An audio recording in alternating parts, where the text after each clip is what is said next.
Hello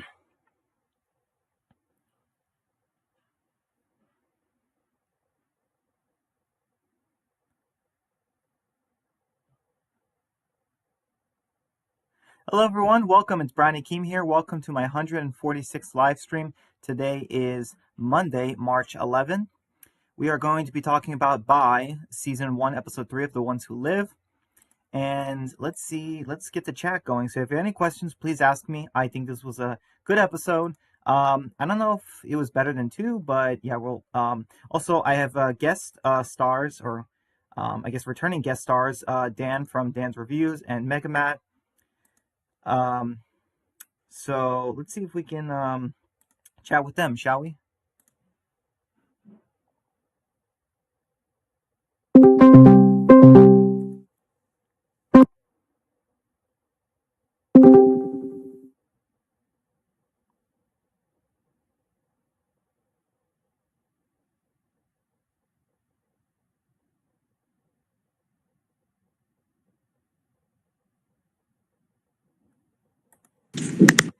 Hey guys.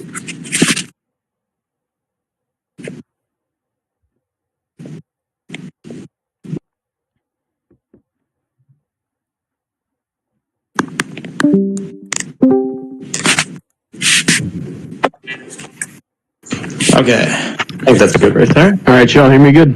Yep, I hear you. I can hear you. What's up? What's up? Okay, hang on. Not much. Well, actually, a lot's up.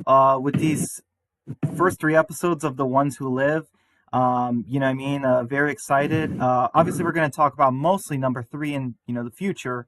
But, I would also love to talk with the first 2 episodes, about the first 2 episodes with you guys. But thank you guys for coming.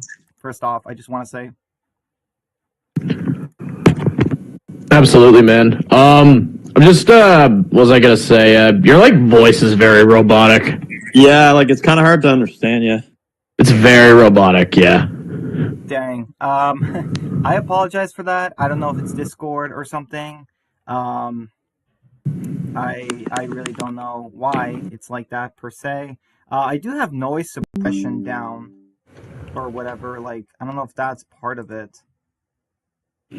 Yeah, maybe try messing with it. Because, I hear parts of what you're saying, but it's popping in and out. Back and forth. Yeah. How about now? It's still really robotic, yeah. Dang. I don't know what's up. Maybe if I reset... Maybe try leaving and rejoining the call. Okay. Yeah, I'll try that. Cool. All right.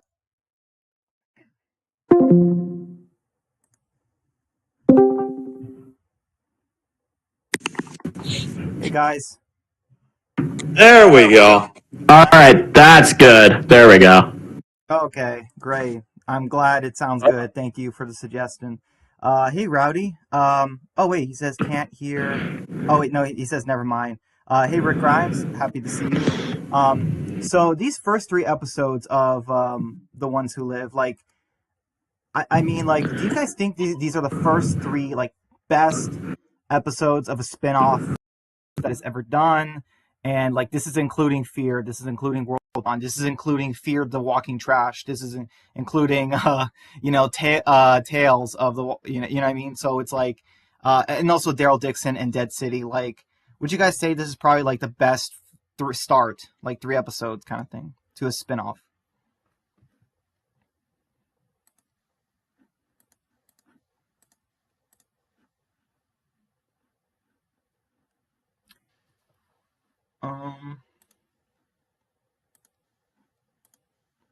Hold on, guys. I can't hear you.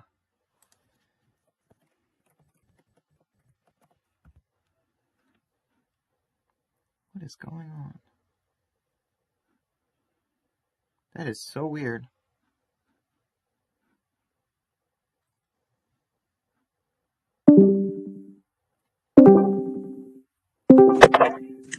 Okay. Yeah, I hear you. All right. Awesome. Y'all hear me? Yeah. I hear you loud and clear, Dan. All right. Nice. You hear us, Brian? Yeah, I hear you. Go ahead.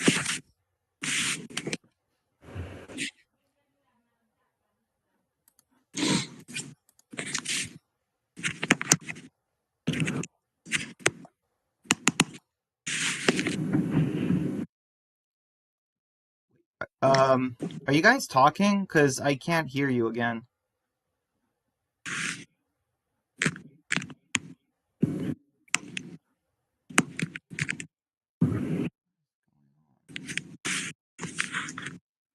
Okay.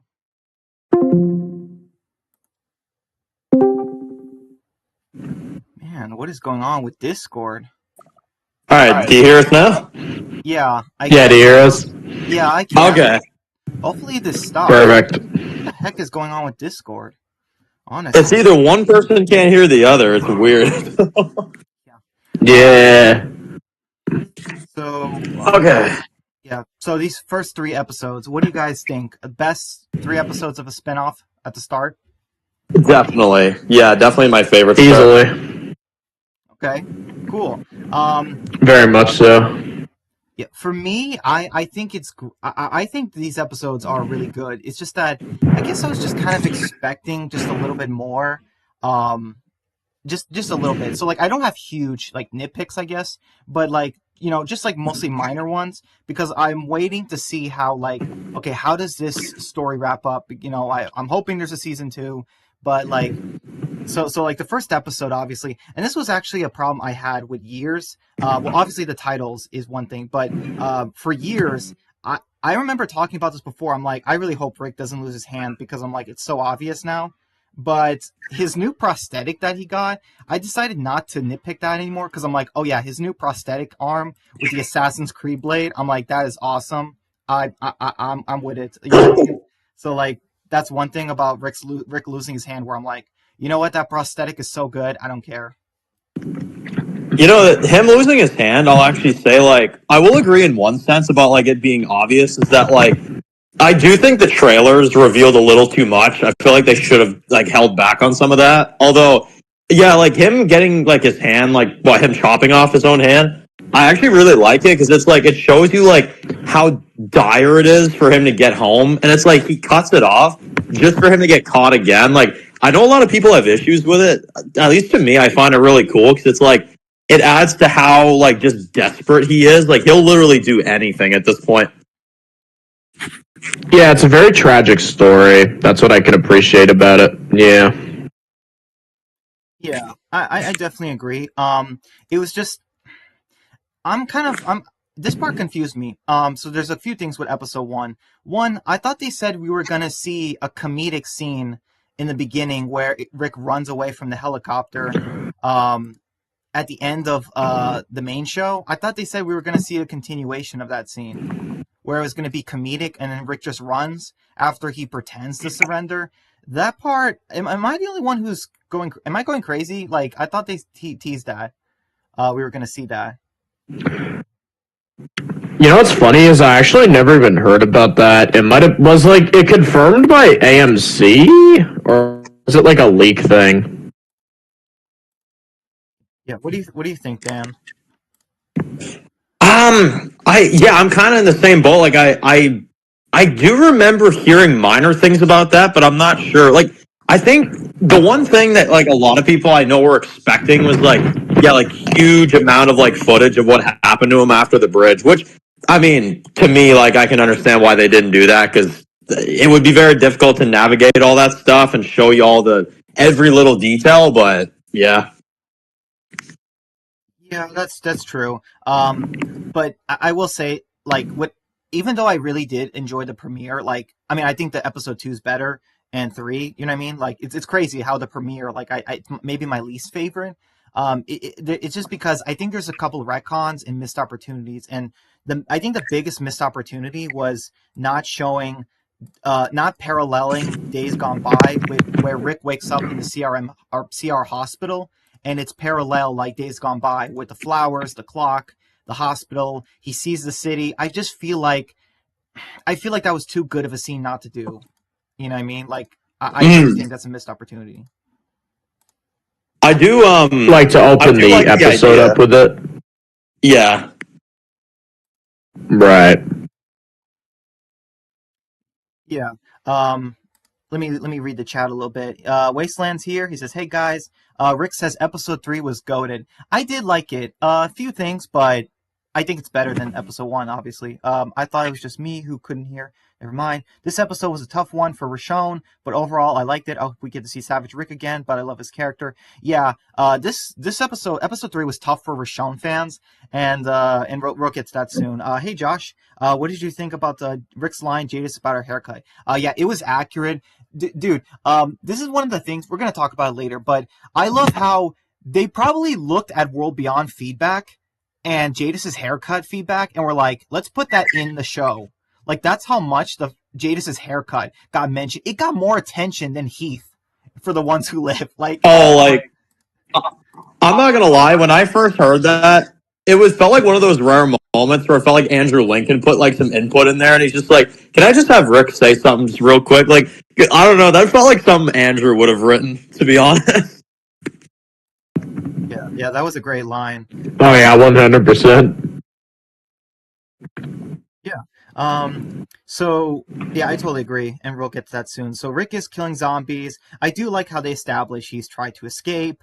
And I get it. Like episode 1, is fast paced, but I kind of understand why it is. And also everyone is obsessed with this guy, Esteban. It's like we get one episode with him, like, and everyone loves this character. I'm like, what in the world is this? Like it's so funny because in Fear the Walking Dead and other shows, like they spend seasons on multiple characters, and yet Esteban gets 2 minutes of screen time, and he's more loved than Luciana, who's had like 6 seasons, 6, 7 seasons. Like, Oh man, you know why I think that is because unlike Fear the Walking Dead, Ones Who Live actually knows how to write an interesting character right off the bat. Like, for example, Okafor, or yeah, even Esteban. I can honestly say, like compared to characters like Luciana that just doesn't do anything for like 7 seasons or whatever. It's like, man, it's honestly kind of impressive that a guy can come in here, few minutes, have some charisma to him, and he's already better than like most of the Fear characters. yeah, that's Real. Yeah, I don't think we're gonna see him anymore though. Like, he seemed like a one-off character. You know what I mean? So I forgot. Did you guys like the post-apocalyptic? Not post-apocalyptic.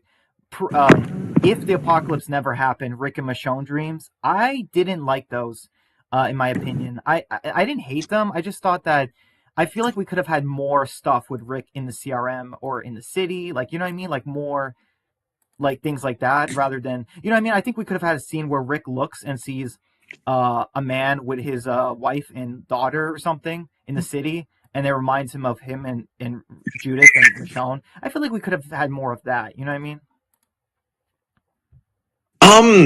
I mean, in terms of that, like at least to me, I don't know if you'll agree, Matt. I'm pretty sure Matt will agree with this because I do remember talking to him about this. But I kind of look at those scenes as almost like it solidifies that Rick. Well, for one, he's thinking about Michonne, obviously. Second off, it's like as the dream goes on, it gets more further away from reality, and it burns away in front of him, which is him burning the phones. So it's like it almost shows you like that past is getting burned away.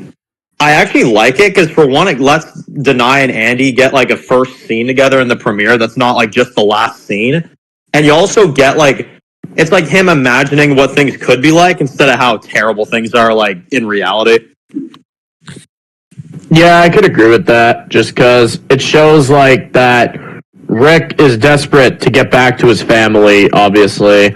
We also get to see like a cool like interpretation of Rick, I feel, where like that's probably how he legitimately like acted like pre-apocalypse. He was probably just a very average, normal guy. It was kind of cool to see that from Rick, as it's very rare when we see him like that.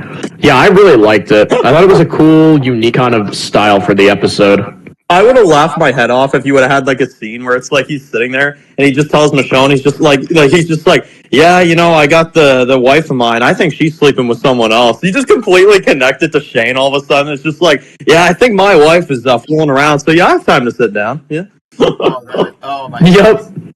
gosh, man, like that's savage. Like 11 years later, and Lori's still getting the L's. Yeah, Lori can't spell it without L. That's true. So yeah, it wasn't a bad scene. It just wasn't my cup of tea. let's see. Hey, Jay's line. Wasteland asks, "Hey Dan, how come Miles?" And then he says, "When Miles saw the Deadhead in season one, when Miles saw the Deadhead season one of World Gone Madness in that episode. Maybe it's just me, but that's my favorite scene of that episode in particular." From World Gone Mad, yeah. Oh yeah, well I mean, yeah, he's got like those kill those things with, so yeah, he knows how to kill them. Yes, sir. All right. So what did you? Okay. So then we have Okafor and Pearl, and they go to the stadium where we find out obviously Okafor did the whole bombing thing. Um, okay. So here's the thing though. Do you guys think that I get that they're trying to make Pearl and Rick these characters, but part of me is just like, okay, Okafor wants a revolution in the CRM, and part of me is just so confused about certain things. Like one is Okafor, if you want a revolution, you need a lot more than these two people who just started basic training. You know what I mean? And also like maybe more people, and also, like part of me was so nervous in the scene because I'm like, dude, what if a soldier has binoculars and they're literally just watching you guys out here? Like, because I'm just like, you guys are out in the open, you know? Like, I don't know, was I the only one who thought that in this like revolution planning scene? Are you talking about the scene where like they're in like that baseball diamond and stuff? Yeah, and right before he gives them the books, Art of Peace and all that, which, by the way, that should not be used for a revolution. You do not. Oh man, I can't help but notice the amount of like love letters they're sending towards like the Morgan character. Though I'm like, man, you got the darn like the Art of Peace book. You've got Bow Michonne. staff. There's like a bow staff she used. I'm like, man, if you're gonna tease it, don't be just not doing it. That's all I'm saying. Oh yeah, no. There's at least in my eyes, yeah, no. Like in some capacity, it may not be ones who live, but in some capacity, pretty fairly soon here, I think. Yeah, Rick and Morgan are going to be reuniting here pretty soon. I feel like they're setting it up already. We can't have Nightingale be the last thing we see of him. Oh heck no. Oh gosh. Oh man, that's bad. But yeah, so like, yeah, so like I said, Okafor, I know some people like loved him in the premiere. Like, I thought we were gonna get more of him in flashbacks, but um, it's just like, yeah, like that's it, like one episode, and like I'm not big on his character because like I guess like we got to learn a lot about him in terms of like backstory and stuff, but as far as like anything he did, like we didn't really get like most of the stuff we know about him is lied and like confirmed. Um, you know what I mean? So yeah. Anyways, we have Rick. Beale just shows up. Talking to Rick and all that. Which, by the way, these first three episodes, I thought Rick and Beale were gonna have a lot more scenes together. The Terry O'Quinn really made you think that, oh yeah, Rick and Beale have this kind of relationship as two characters. But no, like it's, you know what I mean? It's like they had like a few scenes, and it's like, huh? Like I guess I was At least like expecting. I feel like the way this is gonna go, this is at least like what I was thinking about, is that back when Beal was announced, I remember there was a lot of like rumors or whatever that like he'd be later in the season, and I remember I didn't get my hopes like too high because I was like, okay, he'll probably only be in like episode what, like 5 or 6 or something, and then I remember seeing him in episode 1, and then like he was a little bit in 3 and stuff, and it's like, yeah, to me, it's almost like they're trying to play it as like Jadis is the main villain for now, and then he's gonna phase in because, like, I do think Jadis's days are numbered. Especially like we all know she's gonna go after Rick and Michonne, and I don't see that ending well for her. But yeah, Thing. I totally agree. Um, Here's another question. Did you guys know they retconned the CRM look? So this is taking place around the same time as World Beyond. You know what I mean? And I thought it was just because they're in the city or it's a different division, but Rick's uniform, apparently that's the standard CRM look. And I was just like, wait a minute, what about the standard look from Fear or World Beyond? What happened? You know what I mean? Like, so why is the CRM look? Why did AMC retcon it? You know what I mean? You know what I'm saying? Like, what do you guys think about that?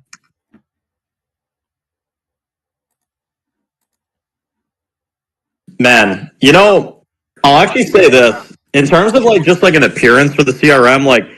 Yeah, I like them in terms of like what they have because it's like, yeah, like you got like the red, like the stripes and all that, like it's pretty cool. Also, because those are the ones that go out there and do bad things. Although it's like, yeah, in World Beyond they look completely different. I don't know if maybe like that's one of those scenarios where World Beyond may have had a lower budget, so it's like, let's just do something like this, and then they got a higher budget and they're like, oh, let's change it. But yeah, no, they are definitely different. That's for darn sure. We talk about the CRM troops. Yeah, like their appearances and stuff, like from World Beyond to Ones Who Live. Right, completely different. They look like Oh yeah. I find that with the CRM troops in Ones Who Live is I think the reason why they look different is maybe it's because they're closer to like the CRM city, so maybe it's like a different unit, or like maybe Kublik's unit looks different from the ones that serve under Beale. That like might be it. Yeah. Yeah, I'm just gonna consider it's like no, they still have that other type of soldier. The ones from World Beyond. It's just that this is just a different division or different style, or it depends on the location and stuff. Hey Dan, real quick, one last World Gone Mad question from Wasteland. Did you see? Oh yeah. Did you see Davy Jones in season 1, episode 4, World Gone Mad, when he was in prison with Miles? Since when was that in the timeline, in place, etc.? Oh, that was early on, yeah, because obviously, like, we skipped a good while into the apocalypse. So yeah, that was pretty early on when that whole thing happened. Okay. Josh asks, "What do you think of the scene where Pearl almost kills Michonne?" When I saw that, I'm just like, "Oh, Pearl, you are gonna get smoked. Like Michonne will kill you. Like you have a knife. Like no, you have to be right in front of Michonne with a knife. Like you're gonna charge at Michonne with a knife unless she's throwing that knife in her face. Like yeah, you are not killing Michonne with that knife." Oh man, yeah, no. Let's put it this way, Michonne. I mean, I do find it funny that it's like Rick's just like, don't show them who you are. Episode 3, she just like kills a whole bunch of like the dead, and it's like you almost could tell too. It's like you got Rick's like kill count there at the top of the building, and it's almost like, did Michonne beat that? Because I get the idea she may have. Right. See, it's funny, Dan, because Oh yeah, Michonne is definitely Go ahead. I was just gonna say, yeah, I think what's cool about Michonne in episode 3 is, well, she's definitely not aware of what the CRM is like for sure. She's definitely not aware, because if she knew the true danger of the CRM, I don't know if she would have pulled the stuff she did. She's very clueless about the CRM, whereas Rick, like, he's basically saying to her, like, no, you need to get out of here. Like, these people, they're going to kill us all in 2 seconds if they want. I really like that dynamic between the two of them, is seeing how broken they are, all because of what the CRM has done. Yeah. I think the issue is that, like, Michonne is not Carol. Like, she can't act. She can't pretend to be somebody else. Michonne just can't do that. You know what I mean? Like Carol does. You know what I mean? I think that's the issue. Michonne's not. Yeah, she broke character real fast. Oh, you can even tell, like, to a certain degree, Michonne was just like, okay, look, I'm gonna swallow my pride for a little bit, and then I feel like the moment she started to kind of lose it is when Rick decided not to go with her, and then I actually find it hilarious. She just grabs his like helmet, just chucks it on the ground. She doesn't even need to say anything. You just know what she thinks. Like, yeah, I've been looking for you for years. It defeats my purpose, me returning without you. Exactly. Yeah, I totally agree with that. Okay, so really quick, we get the Rick's new escape plan with that little girl, all that stuff. This part was so confusing to me because I'm like, okay, why are the CRM here getting chemicals? I guess for, but it's because I guess this is right before, World Beyond or whatever, but I don't know. So yeah, like, so he almost kills the girl. It's like, dude, you guys, if this was a Telltale game and we would have the choice, kill the girl or save her, right? Like this would have been a Telltale choice. If you know what I mean? Like this felt like one. Like that's so crazy. Man. Oh yeah, Loki. It'd be like a Telltale choice, and then, well, I'm gonna give Telltale a little flack here a little bit. Yeah, you'd probably have a choice to save a little girl, and then the girl wouldn't even be in the story, so it wouldn't matter anyway. But yeah, there you go. Oh yeah, true. also the zombies attacked Rick, stopping him, and then the little girl was screaming and all that. And I'm like, whoa, what the heck? Where did you come from? And then and then also Pearl was like, oh yeah, you killed her parents or whatever. And I'm like, wait, when Rick threw the grenade down, you know what I mean? And it's just like, oh no, when they were zombies. And I'm like, those zombies were way too decayed. And then also, why was she screaming? Because I don't know, that whole thing was just so confusing with the whole and also Pearl getting on Rick with the whole I don't know. It sounded like she wanted him to feel guilty or something, but it's like he just killed the zombies. What? Why are you trying to make him feel guilty, Pearl? Well, what the heck's going on? I don't know. This whole girl scene was very confusing because I seriously was like, oh man, why did the zombies not kill her? And they said that she had the guts on her, but I think they implied that she had the guts of her parents on her and her friends or whatever. So it's like that's why she wasn't killed. But it's but that doesn't work because if you have fresh guts on you, then the zombies will want to eat you more. You know what I mean? You need zombie guts on you to camouflage. That whole thing was it just felt rushed and kind of confusing, this whole scene. You know what I mean? I like the idea of it. I like the idea of it. It was just so rushed, this scene. It was bam, bam, fast, fast. And then Pearl's just like, this little girl's traumatized and this and that. And she watched her parents die. It's like, why are you trying to make Rick feel guilty? He didn't kill her parents, Pearl. What? I think personally what the scene was trying to do, right? I could be wrong, although I think this is what it was trying to do is they were doing a few Days Gone By references, and if this was the case, I actually really like the idea of this. In the Days Gone By, Rick finds a little girl, he tries to help, he sees her, and she's obviously a zombie, and I like how everything's kind of reversed this time around, and he actually finds an actual alive little girl this time, and helps her. I think that's a really cool little callback to Days Gone By.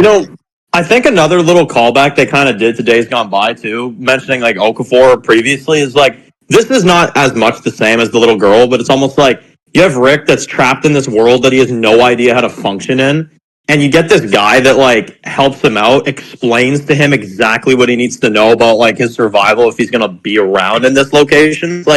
That's almost like Days Gone By as well too. They have similar vibes to them. They do have similar plots. Yeah, good catch, Dan, because it's also a black guy. That's kind of yeah.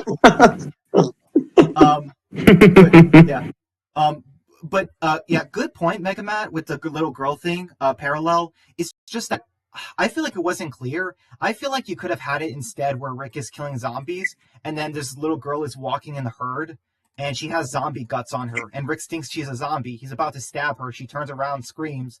And then Rick's like, oh, shoot. I feel like that would have been better, than what they did. I don't really think, the scene was, anything too bad, at least for me. Although I will say this. One thing I think that would have been cool is, imagine if, you see the girl scream, she sees Rick and stuff like that, and you just see her drop a teddy bear, stuffed animal on the ground. I think that would have been, a subtle little cool detail. Right. Exactly. Really quick, Wasteland says, man, I cried when Beale talked about him like that. Bro, he has been under the foot of Beale for too long. Perhaps Michonne saw that and wanted him to get out of there, so they killed themselves by jumping out of the helicopter. We're going to get to that, Wasteland. We're going to get to Rick and Michonne in the helicopter scene. Oh, my God. Oh, my God. Doing their little kamikaze. What is it? Oh, my goodness. Imagine she just takes Rick and goes, Leroy Jenkins! She just jumps out. I'm kidding. I don't know what that means. They just jump out and the parachute malfunctions. So, it's just Michonne just goes, oh, crap, I forgot to grab the parachute. It's at that point, it's just sitting there, they just use the Travis soundtrack from Fear. It's banana. It's oh, well, I guess that's over. Right. Oh my gosh. Oh no, or they just jump out and she's like, no, she just jumps out and she's like, I promised Judith, dead or alive, I'm bringing you home. So dead it is then. Yes. Oh man. Sorry, guys. I'm using text to speech. My cousin's dance recital. No worries, Wasteland. Do you think Rick was wrong to lie to Michonne? Yes. As far as he should have been very clear. In episode 3, he should have flat out told Michonne that, hey, Jadis is back. She threatened to kill everyone if we ever leave. I feel like he owed her that 5-second explanation or something like that. Brian straight shooting here. Do you think Rick is dead by the finale? No, I do not. He could be dead by the finale of the show because he could die at the hands of General Beale and die by the sword of Beale. I don't think so, Wasteland. I think Rick is safe. Them killing Rick off would destroy the franchise. Oh man, that's actually one thing to acknowledge, though. I don't know if you guys agree with this. Well, I think you guys will probably agree with this. Like, let's be honest here: 3 episodes down, 3 episodes left. Yeah. If they don't make a second season, they're kind of crazy, to be honest, because there is no way you can wrap this up. Beale has barely even been a character. Like, there is way more you need to tell. Yeah, there has to be a season. Agreed. Because the Morgan references too. There has to be a season 2. Okay, so really quick, we get to the scene with Rick confronts Okafor. We find out that he had the bottle or whatever. He found the bottle and all that stuff. Not a big deal or anything, but I had a few things when I saw this scene. One is I was just so surprised by a few things. One, I'm like, wait, why does Okafor live in a greenhouse? I'm like, he's a lieutenant colonel. Do you guys remember Elizabeth's apartment? She had a flat screen TV, a view of the city, and all that stuff. So I'm like, they're the same rank, right? I'm like, that part threw me off so much. So I don't know. I don't know about you guys, but that part was just, I'm just like, wait, what? He lives here? Oh, man. Bro has a love for nature. Yeah, I was about to say. Yeah. Although I do love the crazy hair Rick, the murder jacket, the assassin blade, like Andrew Lincoln's acting. I mean, just love it, man. That is like 11 out of 10 right there. It's just that, the only thing about this scene, which I had a nitpick on, but really that kind of confused me was, okay, so Okafor, we find out he bombed Atlanta and then LA and then was gonna do Philadelphia too. He was ordered to. But this part kind of confused me because I was thinking, wait a minute, so he was doing all 3 cities in one night? Like, because I thought about, like, imagine you're him and you're told, hey, go to this city and then all the way on the other side of the country for that city and then all the way on the other side for that country, like that city. I was just thinking about this. I'm like, aren't there National Guard for every single city during the apocalypse? Like, you know what I mean? Like, I didn't understand why you had to order one guy to do all 3. Like, that part really confused me. I feel like he may have been like in charge of like the overall fraction that was doing that, and he just sent people to go to different locations. I mean, look, they may have done it. Yeah, they may have had it to where it's like he goes to one place and he goes to one place, but even through that, I feel like timeline wise, like it would have been separated. I feel like that's just my opinion, though. Probably, maybe they happened on separate days. Maybe. Yeah, that's what I was thinking. I mean, it's possible, but it's like, I thought like a lot of these cities were like, I thought that was the whole thing about like fear and stuff. Like when LA was napalmed, like so was Atlanta. Like I thought that was to help give us an idea of like the timeline, but also like I feel like it would have worked better if you just said like, they bombed Atlanta and then LA, or like I heard about that and then I was ordered to bomb Philadelphia and then I didn't want to do it. You know what I mean? Like I feel like you could still reference fear in the main show, but you know what I'm saying? It's like, because like I said, having one guy do all 3, I just thought about it. I'm like, how many pilots were left during the napalming, the destruction of society? Because I was thinking like each city, like I said, each state and city have their own National Guard. So I just thought of like, man, why do you have one guy doing like half the country? Like that part kind of confused me. But yeah, Andrew Lincoln cursing with the whole A's and B's things, which by the way, I will talk about that. But I love that when he said freaking A's and B's, like I'm like, yes, thank you. This whole CRM thing is stupid. I mean, let's be honest. The fact that the CRM wasted gasoline to go all the way to Virginia to pick up some random nobodies that Jadis had for them, when they could have just, I don't know, found any random person out there in the wilderness and saved a lot of resources. Like, it's just like, come on, CRM.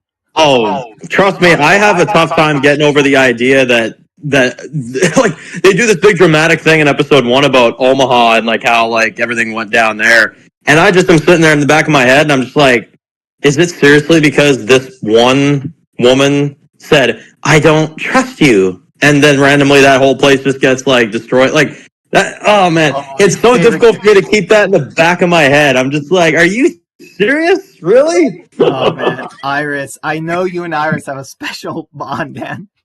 Oh, we sure do. Oh man.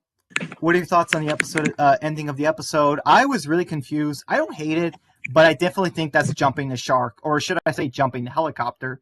Because I just thought about it. I'm like, can you guys imagine if Rick, like, what, at best scenario, Rick and Michonne are 100 feet in the air from any water, and I just thought about, oh yeah, when they hit that water, that's gonna feel like concrete. Oh man. Oh yeah, that's gonna sting. You know, I must say though, that's one thing that's pretty like crazy. I mean, because we all saw the trailers. Like Rick and Michonne, they go inside that like building or whatever in episode 4. Although we see footage of the helicopter literally attacking that building, and if it's the same one, they blow it up. So I'm like, man, they're gonna have to be on the move pretty quickly. I don't know how long they're gonna be able to stay there.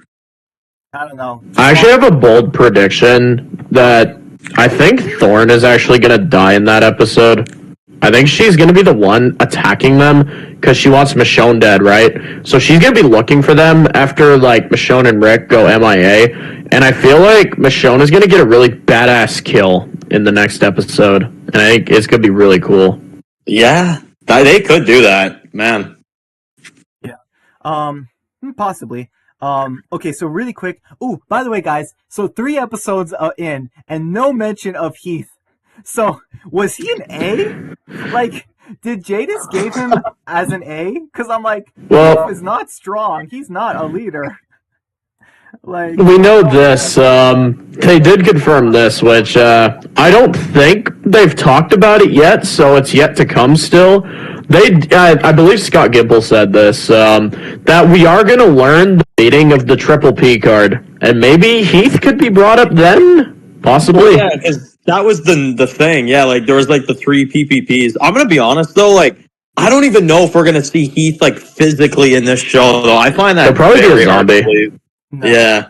I don't think we will, Dan. We all know Corey Hawkins was so unloyal and so disgruntled about, having so little time when he was just 1 year in on the show. Like, it's like, I don't know. It's just like, come on, man.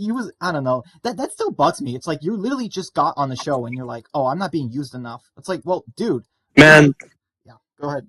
To each their own, of course, but I'm just saying that if I got a job on The Walking Dead, okay, maybe Fear or some of these other shows, I'd have a bit of a problem with some stuff, but if I got a job on The Walking Dead, yeah, I would appreciate it, yeah. Exactly. Yes, sir. Okay, so really, okay, so then we get the destruction of Omaha, and I just thought about, I thought about seeing, imagine like the reporter is talking about the news at Omaha, and then you just see a CRM soldier pointing a gun at his head in the TV, and he's just like, the tragedy happened as a column of Delts destroyed Omaha, and the CRM did everything they could to save who was left, like, and the guy is just like, yeah, that's right, say it, like, Oh my goodness! Like the CRM. Oh man, that would be funny. One thing to point out though, this goes for all 3 episodes. Really, I mean, like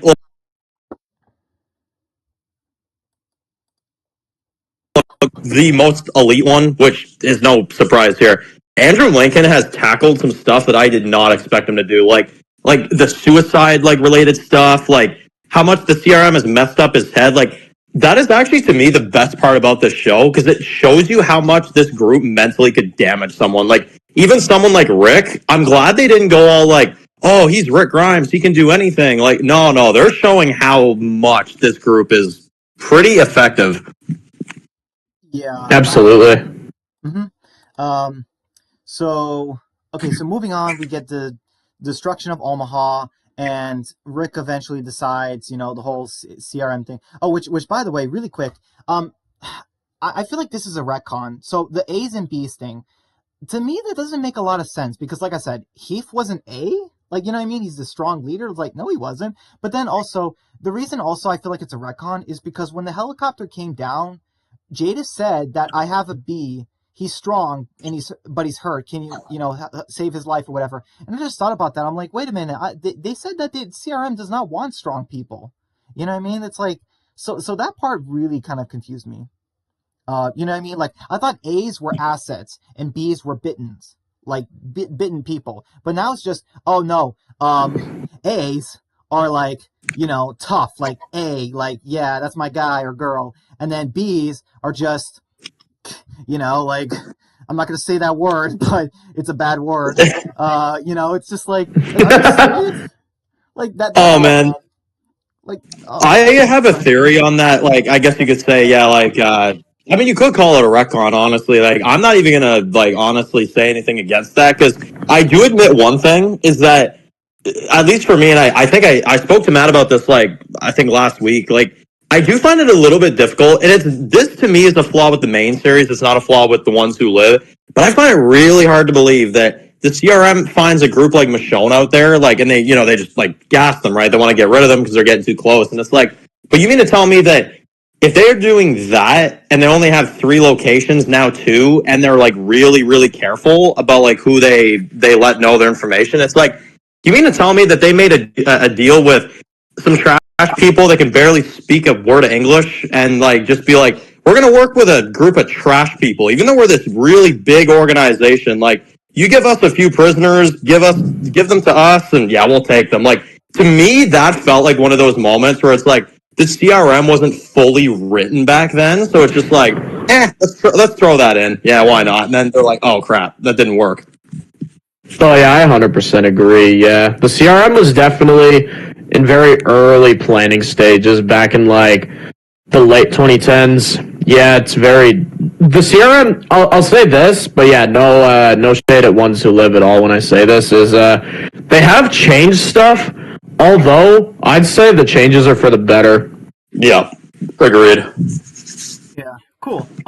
Okay, so really quick, okay, so we then get Rick in the helicopter, talks about his dad, and then boom, we get Okafor exploding on Rick. Like, oh my goodness, can you imagine a scene where Rick is just like, literally, the top half of Okafor just exploded on Rick? Can you imagine if Rick was just like, oh crap, like, you know what I mean? Because that dude is on you. Like, oh my goodness, that was quite a Oh unique man, death.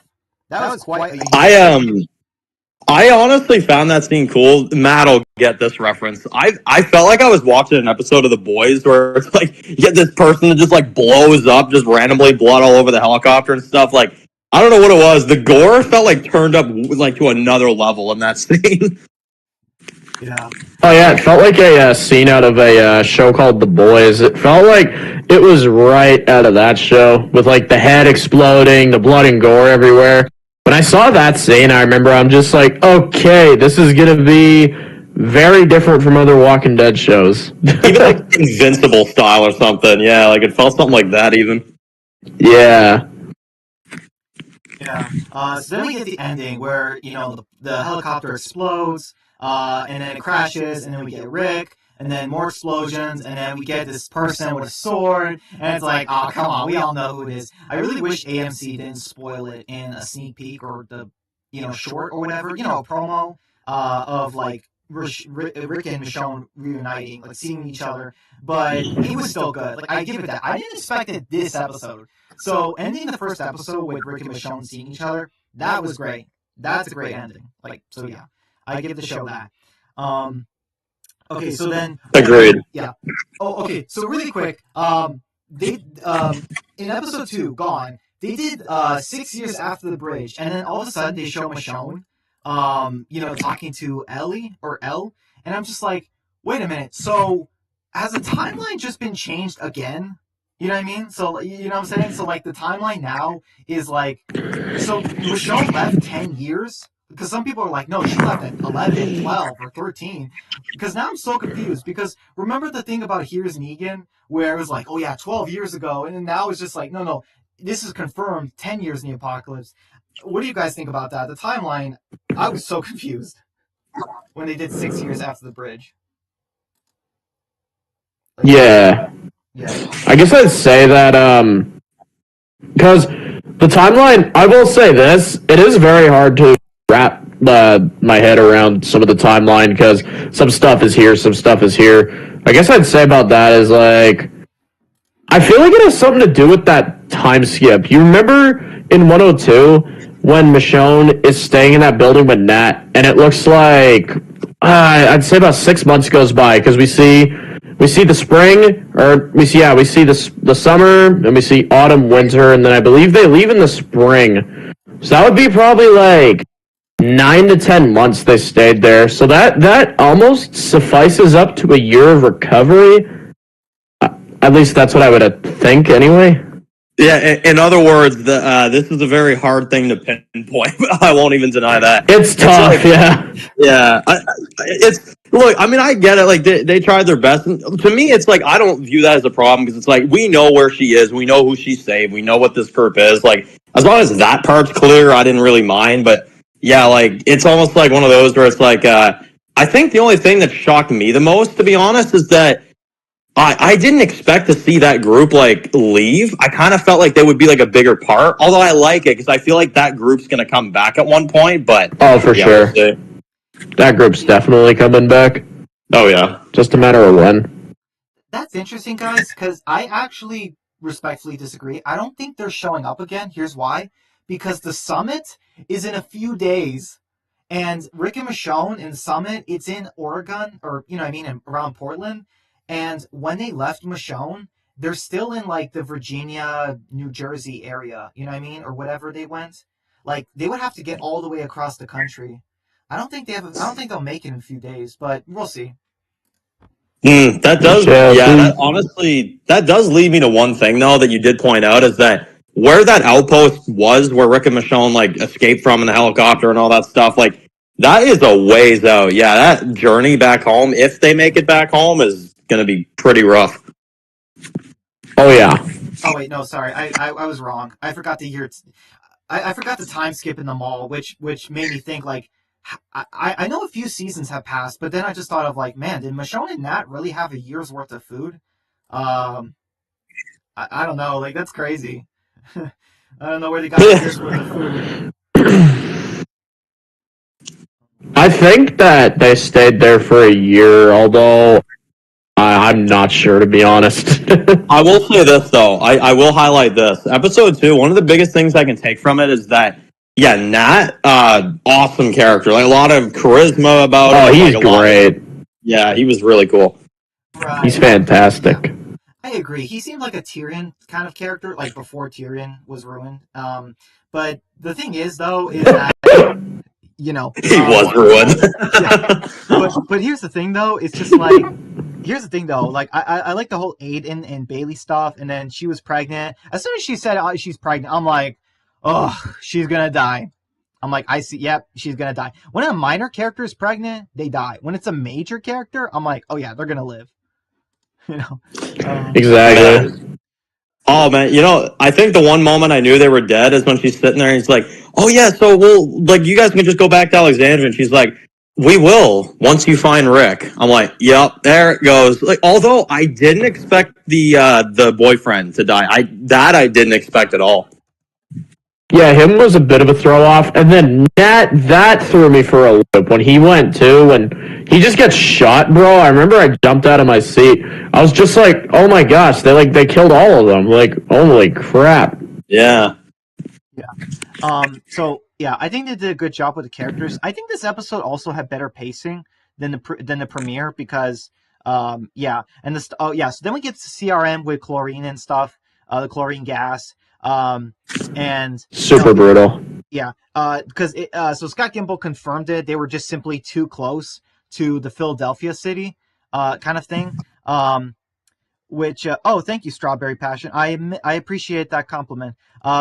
This part made me so confused. So I'm like, Scott Gimple was like, yeah, the CRM wipe out. They have helicopters around the city, and you know they wipe out any group that we see coming across. They see coming across their city or their territory. And I just thought about this. I'm like, wait, then how did Daryl get to Maine? How did Maggie and and her people and Negan and them, how did they get to New York? You know what? Whatever. Because I never watched those shows, but I know what happened. So I'm like, wait, so how did those characters like move upstate? You know what I mean? Into CRM territory. That part was a bit of head scratcher for me in terms of lore in the universe. Because I'm just like, yeah, that part makes no Oh sense. man, I don't know if you guys you want know, to chip in. I do this is like slightly off topic, but I will say this. One thing I'm curious about, like if you ever did check it out, and I don't want to spoil it for you in case you do, but it sounds like you know a It's decent fine. amount of it It's anyway. fine. But You can tell me. Daryl, yeah, like Daryl, I'll say this. I expected that show to not be that good, although one thing, and I won't go into it too, because Matt's catching up on it right now too. He's not even caught up with it yet. But the zombies and the way they do them, very unexpected. Like, what do you think about that? Just real quick.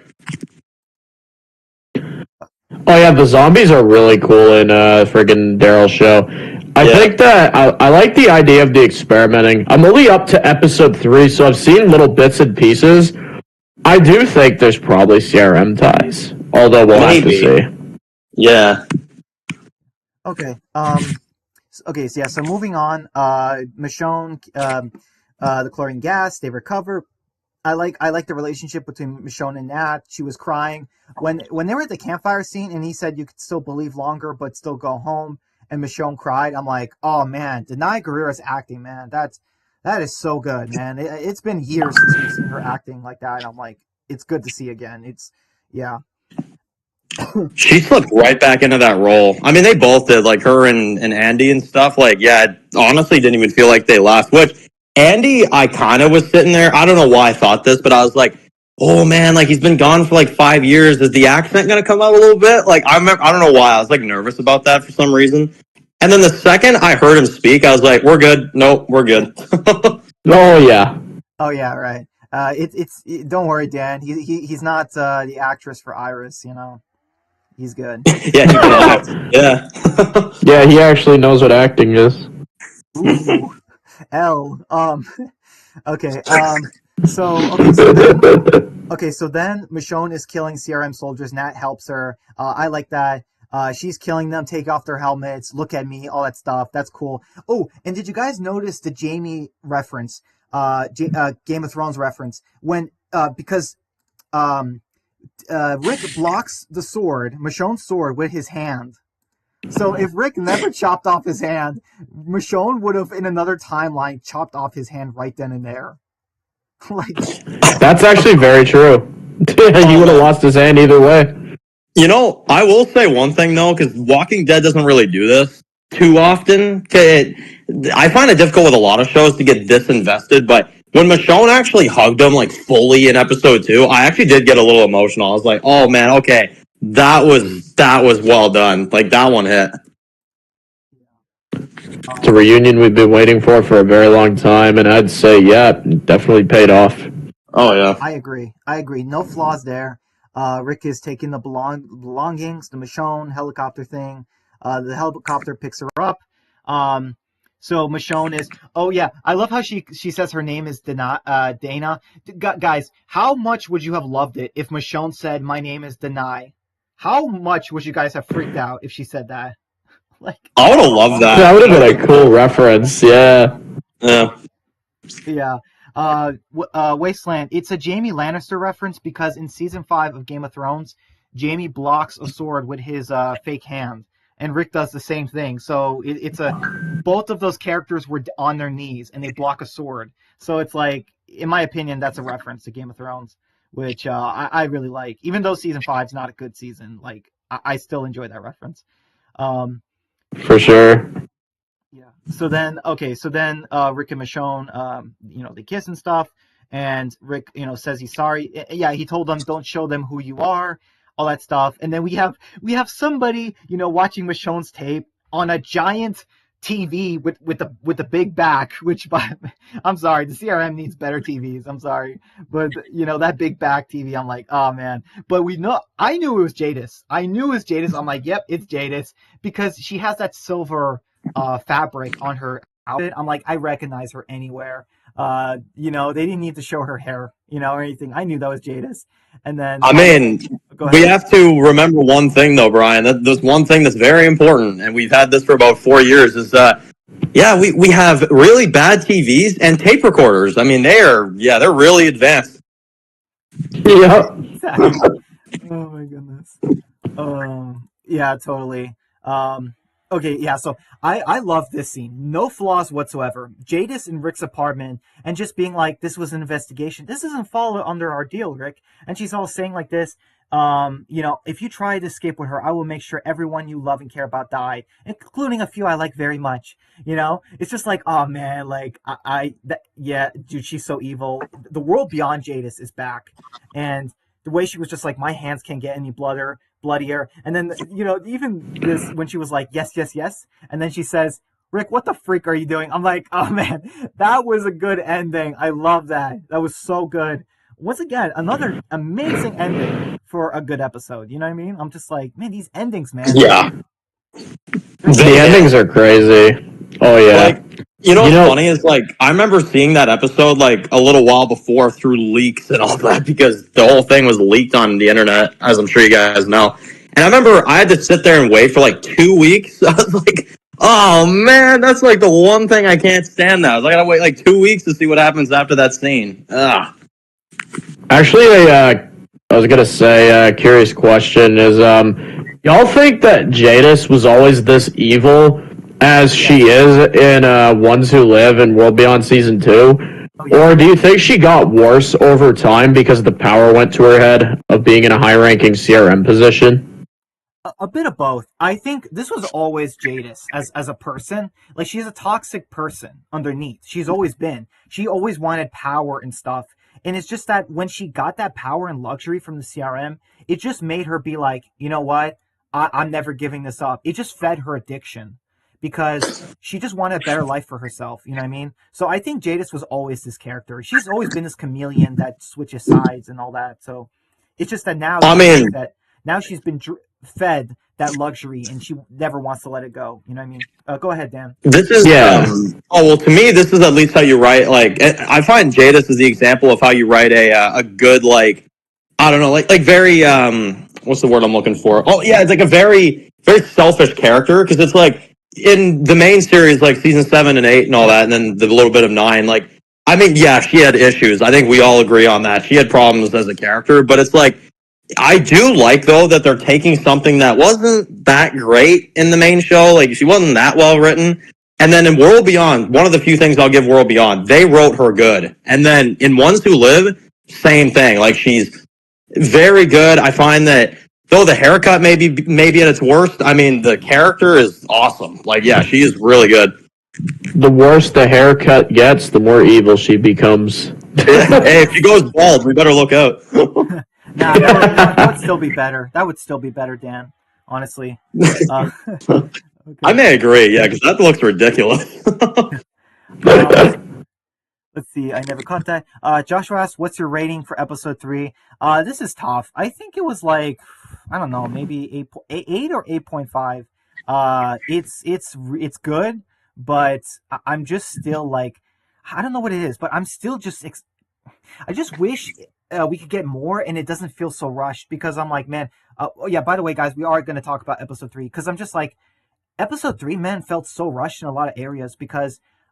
You just had Rick saying that trying to get Michonne out, but then she's not getting out, and then Michonne's on the mission all of a sudden with Pearl. I'm just like, man, this episode kind of feels rushed. Like, but yeah, but it's still a good episode. I still think episode 3 is better than the premiere. It's just that, yeah, it just feels like it's kind of rushed, which makes sense. J.K. Loki, no, she is not hot with that haircut. She's disgusting. I remember when Jadis, I remember when Jadis had the hots for Rick back in 7 and 8. Don't remember which, but I lay with him. Yeah, that was the season 7 finale. Yeah, did you guys see that interview where Jadis was like, Polly and McIntosh was like, it was a long ride on that helicopter, and Rick was knocked out. Did you guys see that? Oh, damn! I hope Jeez. Not. Oh my goodness! No! Oh my god! Oh god! I didn't even think of that, but yeah, that scene is. I never even heard that before. Oh no! She said that. Poor Rick. Oh gosh, that is worse than any torture the CRM could do. Exactly. Rick, you're gonna be okay. I'm gonna save you. You're gonna save him, all right? My goodness.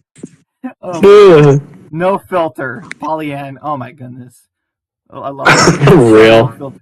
Um, Brian, what was the thing Rick and Michonne from Star Wars reference? I don't know if was the thing Rick and Michonne from Star Wars. I have no idea. Can you be more specific, Wasteland? She's still trying to get Rick's point. Oh gosh. Okay, moving on. Yeah, she's looking. Okay, episode 3 is better than 2. I don't know. I think 2 might be slightly better, just slightly. Where can I find that scene, Brian, with Rick and Jason on the helicopter? You can't find it, Wasteland. They couldn't film it. It was too. It's too difficult to film. Um, okay, so yeah. Okay, so moving on, we get. Oh, okay. So guys, we finally get Rick in the CR and all that, and he's looking around and this and that. He's seeing the market. All that's good. And Michonne gets some fries, you know, and all that stuff. It's so funny. They said you don't have to watch the main show to know what's going on in the ones who live. That is not true, because any person who's never seen the Walking Dead main show, they will look at this scene and see the flashbacks with Jadis, the quick shots, and still be like, yeah, I don't know who this person is to this guy. You know what I mean? Like for the fans, like, yeah, you have to watch the main show. Like, because when you see flashes of this woman in Rick's past, you're not going to get it. Like, what's their history? You're not really going to get that. Oh, I admit one thing is like, yeah, no, like that's one thing I can't stand with like Gimple in particular is like these interviews when he's sitting there and he's just like, yeah, you know, you can watch the ones who live without knowing anything else. I mean, you could just be introduced to Rick like just like that and just see this broken man trying to get back to the one he loves. And it's like to that degree, I could understand, but it's like when you introduce characters like Jadis and you do all this stuff, and then the lore from Omaha and then the other things like. You could, but you'd be confused. You'd be really confused. Right. Yeah, most definitely. I Yeah, go ahead. I was just gonna say, like, yeah, I really hope there's more connections with the other spin-offs in this show. Like, I'm telling you, there's got to be more connections with World Beyond. Like, we don't have to see the World Beyond characters except Silas. Silas is a must. We have to see Silas because Jadis is around. It just doesn't make sense. It's kind of a plot hole if we don't see Silas. But then also, I at least want them to acknowledge that, hey, we're looking for these scientists, or hey, these kids attacked this research facility. Just maybe a few mentions, and then Portland. We definitely need something to go on with Portland in the last 3 episodes, because we all know the Commonwealth is not taking down the CRM. We all know the Commonwealth's not doing it, but hey, maybe Portland could help, you know? Honestly, not gonna lie, this is your only opportunity to put Silas in this at this point, and at least in my opinion, because I kind of thought that he was going to be at the calling facility. Obviously, didn't happen, and I'm pretty sure we're done with that. Yeah. There's only one way I'd say to put him in here. I would love this personally. I think this would actually be really good. Is if Rick and Michonne are trying to get away, and Silas is in this group trying to like track them down or whatever, and you get this soldier that ends up cornering them, and they're just like, "Oh my goodness, like what's going on? Like, oh crap, like we're stuck. We're not getting out." And then it's like he ends up taking off his helmet and he just like straight up tells them, he's like, "Go. I'll make sure they know that you're dead. I didn't want to be here either. You don't want to end up like me." And Rick maybe Rick could look at him. He's like, "Yep, too late for that." And like Silas could even look at him and be like, "Look, like I understand you want to get away. My time is over. I tried to break out. I'm going to give you your chance." Like that would be honestly so good. That would be the one time I would. That would be cool. Silas. Yes, a scene with Silas aiming his gun at them and then letting them go down a hall or something. I don't know, just something like that. That is a must. Like honestly, I really hope the actor comes back, because like season 1, I didn't like Silas that much, but then season 2, I'm like, you know what, Silas really grew on me, and his ending, I did like it. Oh, okay. So, and I mean, like he killed Dennis too. You know what I mean? Like he killed Dennis when he didn't want to have to do that. So it's like almost like because he had to surrender. Letting him do something heroic, which has always been teased in World Beyond as him doing something heroic for others, in particular Rick and Michonne. Like, yeah, that would be a great cameo. That'd be awesome. Yeah, I agree. Joshua asks, what do you think of the thing Jadis mentioned in the flashback with Rick? I don't know, Josh. You have to be more specific. Oh, okay. So Jadis buys some fries, and okay, really quick. Like she was like, not a fry guy, like not a fry guy, Rick. I mean, like if it was you, would you guys have grabbed the entire plateful of fries and then just ate it right in front of her? Because like I'm just thinking, like I thought that would have been hilarious, but obviously Rick does not care. He wants to go home. But I just thought about that. I'm like, imagine like that would have been funny if it was one of us. It would be like, yeah, I'm like just grab the whole thing full with your hand, just be like. And just like eat it, because I don't know, that'd be so funny. Just to show how pissed off you are at Jadis, like for bringing me here. It's like, yeah, it's like I just ate your fries. We're not like, yeah, like maybe like Rick comes back and she's just she's like, oh great, I'm glad that you were willing to listen. He's like, thank you. Just steals a few, walks away. yeah, right. Oh, because ooh, this makes me so mad. Because Jadis, did you see that she threw them away in the trash, barely touching them? Oh, that bugged me so much. She didn't like friggin' Jadis. She that's like her most evil act in the whole franchise right there. She wasted a good plate of fries. Oh right, for real. Like it's like being a part of the Omaha genocide. That's bad. But then throwing away fresh fries in a zombie apocalypse with ketchup on them. It's like, oh, Jadis, that is just, oh, that's. Now you done it. Hey, Brian, is the French fry perhaps poison? No, it's not poison. Okay. Oh, so then, what did you think about the? Okay, so then Jadis mentioned the 500-year plan that the CRM have, which that beyond shocked me for a couple reasons. Because when she said that, the first thing I thought of was, Jadis, are you sure that's not Gimple's plan for the franchise? Oh my goodness. Yeah, he probably has that many years planned out. He's probably like Teddy from the cult from Fear. He's like, don't worry, everything that I planned for will proceed, even without me being present. Right. Yeah, bro, freaking Gimple's he's learning how to Gimple's in the lab right now, and he's making clones of Norman Reedus so that he can have infinite Daryls for the next 500 years. Let's go to Australia for season 51 of Daryl Dixon. Oh my goodness. We need to go to every country, and Daryl will star in each one of these spin-offs. And I'm going to use my Norman clones. Guys, perfect spin-off idea. Daryl goes to Egypt. Mummy zombies. Why would that actually kind of be cool? What the heck? That's crazy. Oh my goodness.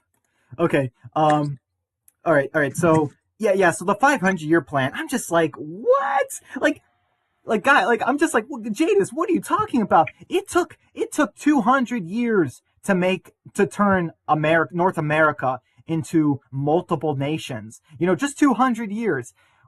5 years? What the heck is Beale in the CRM planning? Like, you know what I mean? Because like, I don't know. That 500-year plan is insane. Like, I could see a 100-year plan, but 500, sheesh.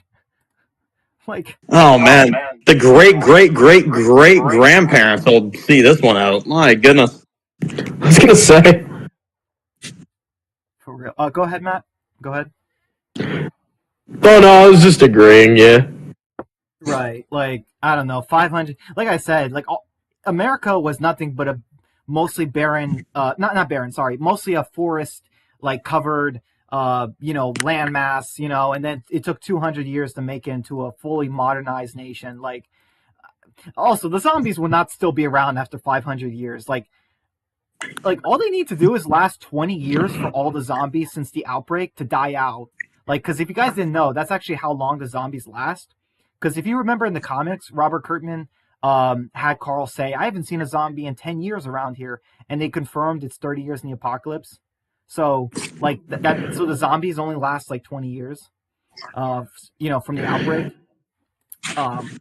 It's crazy, because when the zombies are gone, right. Like, everyone that's still alive in the apocalypse when the zombies are gone, be living, like, the old Wild West days again, with horses and stuff and carriages, once the zombies are all gone. It'll almost be like humans reverted back in time. Yeah, which is pretty cool, to be honest. Well, I remember in the comic books when I found this part so impressive when like Carl like walked up to a zombie and stuff, and he said he's like, yeah, it's been like I forget the quote exactly, but he was like, it's been years since we've seen one. And I was like, oh man, that's crazy.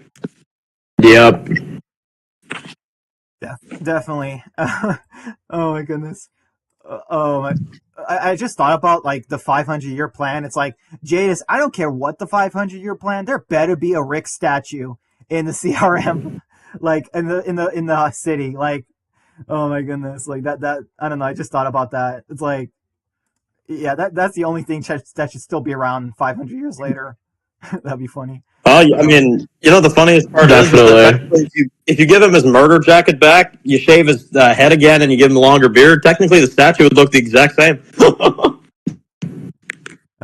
Yeah. So okay, so moving on. Rick is just not happy, and she's like, "Oh well, this and that. Like you're welcome." The whole Thorn and Okafor is dead. He talks to Pearl and the president. Yeah. So okay, I admit this is smart because I thought of Jadis. What is your plan for Rick not to kill you? And she's like, "Oh, I have a file that they will find." And Alexandra will be dead, like gone, everyone murdered in a few hours. And I'm like, okay, so she's not that stupid. Like, she actually had a plan for like, hey, if you don't kill me, Alexandra might possibly be destroyed. If you do kill me, oh yeah, Alexandra is destroyed. So it's like, okay, yeah, like they Jada's haircut may be stupid, but she's not as stupid as her haircut. That's true. She's logical in this show, though. That's one thing that the writers turned up from the original series into World Beyond and Ones Who Live. She actually has the one up on Rick, and Rick looks terrified for once. Oh man, that's a sign of a good villain. I will say that. Right. Oh yeah. Yeah. She's not intimidating, but you take her seriously still.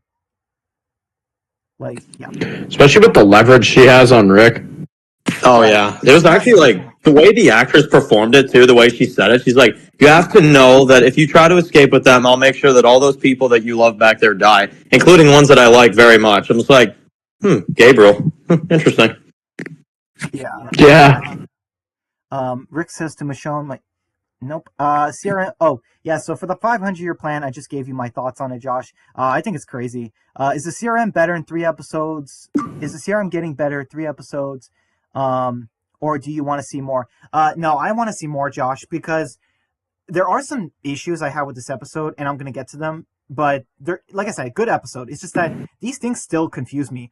One is the CRM's hierarchy, military-wise, because I just thought about it. General Beale said that Donald Okafor was a major, and I was like, wait, what? Because a lieutenant colonel is higher than a major, and then also they say that Pearl says that I'm now the new Okafor, and I'm like, you're not a lieutenant colonel. Like, you just got promoted to a command sergeant. A command sergeant major. Which, by the way, what even is a command sergeant major? Like, I've never even seen that either in a list of military ranks. I'm like, I am so confused with how the CRM does its ranking. Like, like rank wise, promotions, military. I am so confused. I'm sorry. Like, Oh man, they may even like title like the leaders and like second in commands and like other stuff like other things. Honestly, yeah, like it definitely doesn't work like a normal like military. They got their own rules. That is one thing we've definitely seen. yeah, because I just thought about it. I'm like, why not just make her a sergeant? Because that's a first class sergeant or whatever. Because that's higher than a sergeant major, I think. Or make her a lieutenant or a captain. What is a command sergeant major? Like, I've never heard of that. And also, guys, imagine being in the CRM for years and you're like a corporal or something, and then all of a sudden these people just get promoted like above you, just like, and they've been around like way less, like than you. It's like, oh man, this sucks. This is stupid. How did I lose my promotion to these newbies? Oh my goodness. Well, I mean, honestly, that's the one thing about CRM. Oh, and that's one thing you said a second ago that is absolutely true. There is absolutely no way this group is getting wiped out in 3 episodes. I refuse to believe that. Like, if we've only started seeing Beale like now. Also, another thing to mention, I found this to be an interesting Easter egg when he's like holding up the sword and he mentions like Mercer something. I was like, they know what they're doing with that. That was cool. Right. It's also pretty interesting because, fun fact, Mercer and Max's father, who is dead, we don't know how he died, but he actually was a general too of the Oh military. Like, man, isn't that crazy? There that are 3 General Mercers in the Walking Dead universe. There could be a connection there. I'm not gonna lie. Like with the father, at least. Like, yeah, it's not impossible. Yeah, it's not impossible. We'll see. Okay, so yeah, so the consignees are killing on the wall, Grimes 68 or whatever. Michonne's killing zombies. Okay, so here's one thing I'll say. Small nitpick. When Michonne is killing the zombie, when she's saving the Klee or Clip, whatever her name is, she stabs the zombie in the head, pulls its head off. That part I'm okay with. That's realistic. You know, the zombie's all mush, but then she's like, Klee, down! And then she just throws the head at the zombie, and it just kills it? And I'm like, wait a minute. A zombie's head is like a marshmallow. How do you kill it with a marshmallow? Like, you know what I'm saying? Like, I don't think that should have killed the zombie. You know what I'm saying? Like, because I don't think she threw it hard enough. You know what I mean? Like, that part kind of bugged me. Because I just thought about, like, well, wait, how did the kill stick didn't kill it, but throwing the smushed head at it did? Like, you know what I'm saying? Yeah. Yeah, like, Oh, that man. kind of bugged me. But other than that, it's just a small nitpick. But yeah, but I do like the fact that, you know, this woman is like, you know, talking to Michonne and all this about how, like, yeah, you look like you got your stuff. And then seriously, this is one thing I don't understand about the CRM. They want people to kill zombies. And hey, if you do good enough, you're gonna get a promotion or whatever, or you're gonna get better, like whatever. But if you're too good at killing zombies, they might see that as a wait a minute. You're not an A. You're not a B. You're an A. And it's like, wait a minute. That doesn't make any sense. It's like, okay, so an A is a strong leader, someone who could start a revolution against the CRM, cause problems, this and that. And I'm like, you know, not somebody who's good at killing, and somebody who's good at killing zombies. But I thought of, wait a minute, there could be Bs, you know, pathetic, weak people that still are good at killing zombies. Look at Eugene. He was good at killing zombies, and in my opinion, I don't think Eugene is an A. You know what I mean? I think he's still a B overall. And Morgan is definitely a B. He's a terrible leader. Like, oh man. Well, I mean, to be fair, yeah, I was about to say Morgan had a big old, what I like to call skunk beard with a darn bandana, captured kids for 7 years on Fear the Walking Dead. So, you know, in a sense, I will say, yeah, not the greatest leader. Right. Exactly. So with the whole CRM, it's like, oh, you can't be a strong leader or be capable of a revolution. You can't be too good at killing zombies. But you also have to kill zombies. That's your job here. It's like, you literally picked up Michonne, Dana, you know, from your, 10, 12 years in the apocalypse?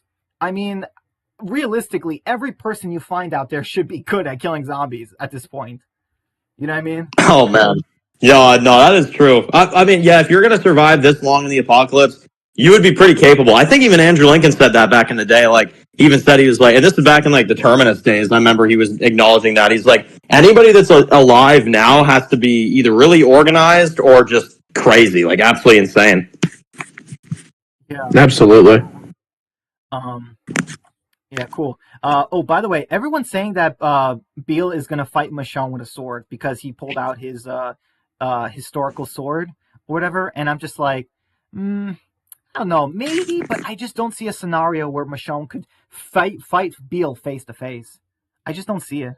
Imagine she fights him face to face, and I've actually predicted this before. She fights him face to face like a good old fashioned sword duel, but Michonne actually meets her match with Beale and loses to him. Like, yeah, because I feel like there's a build up here. Like, I feel like Beale, there's going to be that moment where we're like, where is it? Where is it? Oh, there it. Okay, that's what the hype was about. Okay. But Dan, but guys, Beale is like 70. That's the thing where I'm kind of like, man, really? Like, Michonne, you're gonna lose to him? He's 70. I feel like he has a chance to win because I feel like he's definitely very trained because this is all we really know about his past is he was a Vietnam veteran, so he's got very like good combat experience. And I feel like, I don't know, I feel like even if he's 70 or not, I feel like as long as you know your thing with combat and you're very calculated and skilled, I mean, hey, you could pull it off, who knows? I mean, we do all we all know Mike Ehrmantraut from Breaking Bad. That guy's like late 70s, and that guy I was a beast. Yeah, No. that is a very good point. By the way, every time I see Beal, I'm like, hey, Beal, how's that son you never see? I know. Like, where is this guy? Oh gosh, Mason. Oh. Yeah, like, yeah. I don't know if they're just trying to ignore the fact that character existed or what the Oh, case is. that kid, man. Oh, he was a brat. Ugh. Um, let's see. Gimple confirmed that Jadis. Okay, nope, not reading that. Have you ever watched VHS, Brian? Yes, I have, and I never want to again. All right. Moving on. So, okay, yeah. So, oh yeah. Okay, so, Pearl is talking about Okafor and how he saved her and all that. Oh yeah, this is one thing that. Do you guys agree or disagree with me on? I don't think Pearl is an A. Like, because that's how Okafor took her. Because in my opinion, I think Pearl is a B. Because and we're gonna get to this. Remember when General Beale promotes her, and this is around the same time as we're talking. So when General Beale promotes her, she's just like, Rick, I just had the best day ever. Look at my new uniform. Isn't this great? Like, that's how she's acting. And it's just like, man, what did Beale show her? I'm like, it just seems like now she is fully on board with the CRM. And I just thought about, like, dude, I think she has turned to the dark side. I'm sorry. Because whatever Beale did, man, I don't think, I think that she's falling in line now. I sadly don't think that Pearl, I think that Okafor made a mistake, recruiting her as a A or whatever. Because in my opinion, I think she is a B. I don't know. What do you guys think? Because now I just think Well, she's on the dark side. to me, like, the moment that she raised that gun to Michonne, like, yes, obviously she doesn't know that Michonne is with Rick and, like, that's what, she really is and stuff. But it's like, even still, the fact that you're willing to just kill somebody because they just did something slightly wrong and stuff like that, you can definitely tell she's trigger happy, which is, oh man, yeah, she may be a problem, I'm not gonna lie. Well, I was gonna say, you know what she gives me vibes of when she raises the gun at Michonne? I was like, oh, I know that friggin' look. That's a Shane move right there, and that means she's probably a threat. Right, exactly. Because I'm sorry. Here's also why I'm saying she's a B, not an A like Okafor originally thought. She's not a good leader. Like, she's got good military experience. She was part of the military before the apocalypse, but she's a follower. She's not a leader. You know what I mean? Like, because I see that with her. I don't see her as a leader. I just don't think it works for her character. And but like in the scene where she's trying to be a leader to her squad, to Rick, to Michonne, she's bad at it. She doesn't even turn to Michonne and ask for help. Like with lifting that weird wheelbarrow, that weird machine. She didn't ask for help. It's like, look, lady, you need some help pushing out of the dirt. That's fine. Like, but no, she wanted to do her herself. She can't do it. Pearl, I don't think she can handle the stress of being a leader. I don't think she's got it. I actually have a theory, and I feel like it's gonna come true in a few episodes. I think that the reason why Pearl is all over like Michonne and like questioning Rick a lot, I think that Beale, it's gonna be revealed that Beale told her to keep an eye on Rick and Michonne because Beale is very suspicious, and I feel like she's directly reporting information back to Beale for him because she was told things that the audience doesn't know, and I feel like Beale has told her to keep an eye on Rick. I feel like that's what's happening here. I mean, there may even be a scenario, because they love their flashbacks in this show, there may even be a scenario where we get the scene where we see her talking to Beale beforehand, and then you see her now chasing down Rick. I honestly, I don't even leave that as something impossible, to be honest. Agreed. I definitely think it's possible. It's just that, I don't know. It's just because the what did they call it? The echelon briefing. We don't know what this is, but here's the thing, though. I'm gonna make a wild guess. It's going to be. I think it's going to be the 500-year plan, like what the CRM's plan is to rebuild the world. Like, it's not just the country. It's like, no, it's the world. You know what I mean? Like, it's like, hey, they have a few bases in France. They have this. They have that. Like, you know what I'm saying? Like, I think that is what the echelon briefing is because my goodness, she was just like, yeah, Rick Grimes is my family. Also, she said that Rick saved her life once, but I don't remember that. Can you guys let me know when she did that? Because I don't remember that. But yeah, other than that, I was just thinking like, yeah, she's like, Rick is my family. Now she's just like full on CRM or something. Like whatever this echelon briefing is, sheesh, man, it turned her. Like I think it's the 500-year plan of Beale, like the details. What do you guys think? Well, this is what we know about the briefing is that apparently all like the CRM like very like top like guys are gonna be there at this like meeting, and it was actually a theory that I forget I've talked about is maybe at this briefing at the summit, Rick is gonna make a move there and try to assassinate all the CRM higher ups in one swoop. That would be pretty crazy if he could pull it off. Oh man, I feel like he could. I mean, and he gets the right equipment, blows them up or something crazy like that. Because I feel like, yeah, that was one thing they said on purpose that I don't think that we're just supposed to like be like, oh, that was Forget just about like, it. No. Yeah, like they said in particular that one spot in particular where they're all at, like that's definitely going to come into play at some point.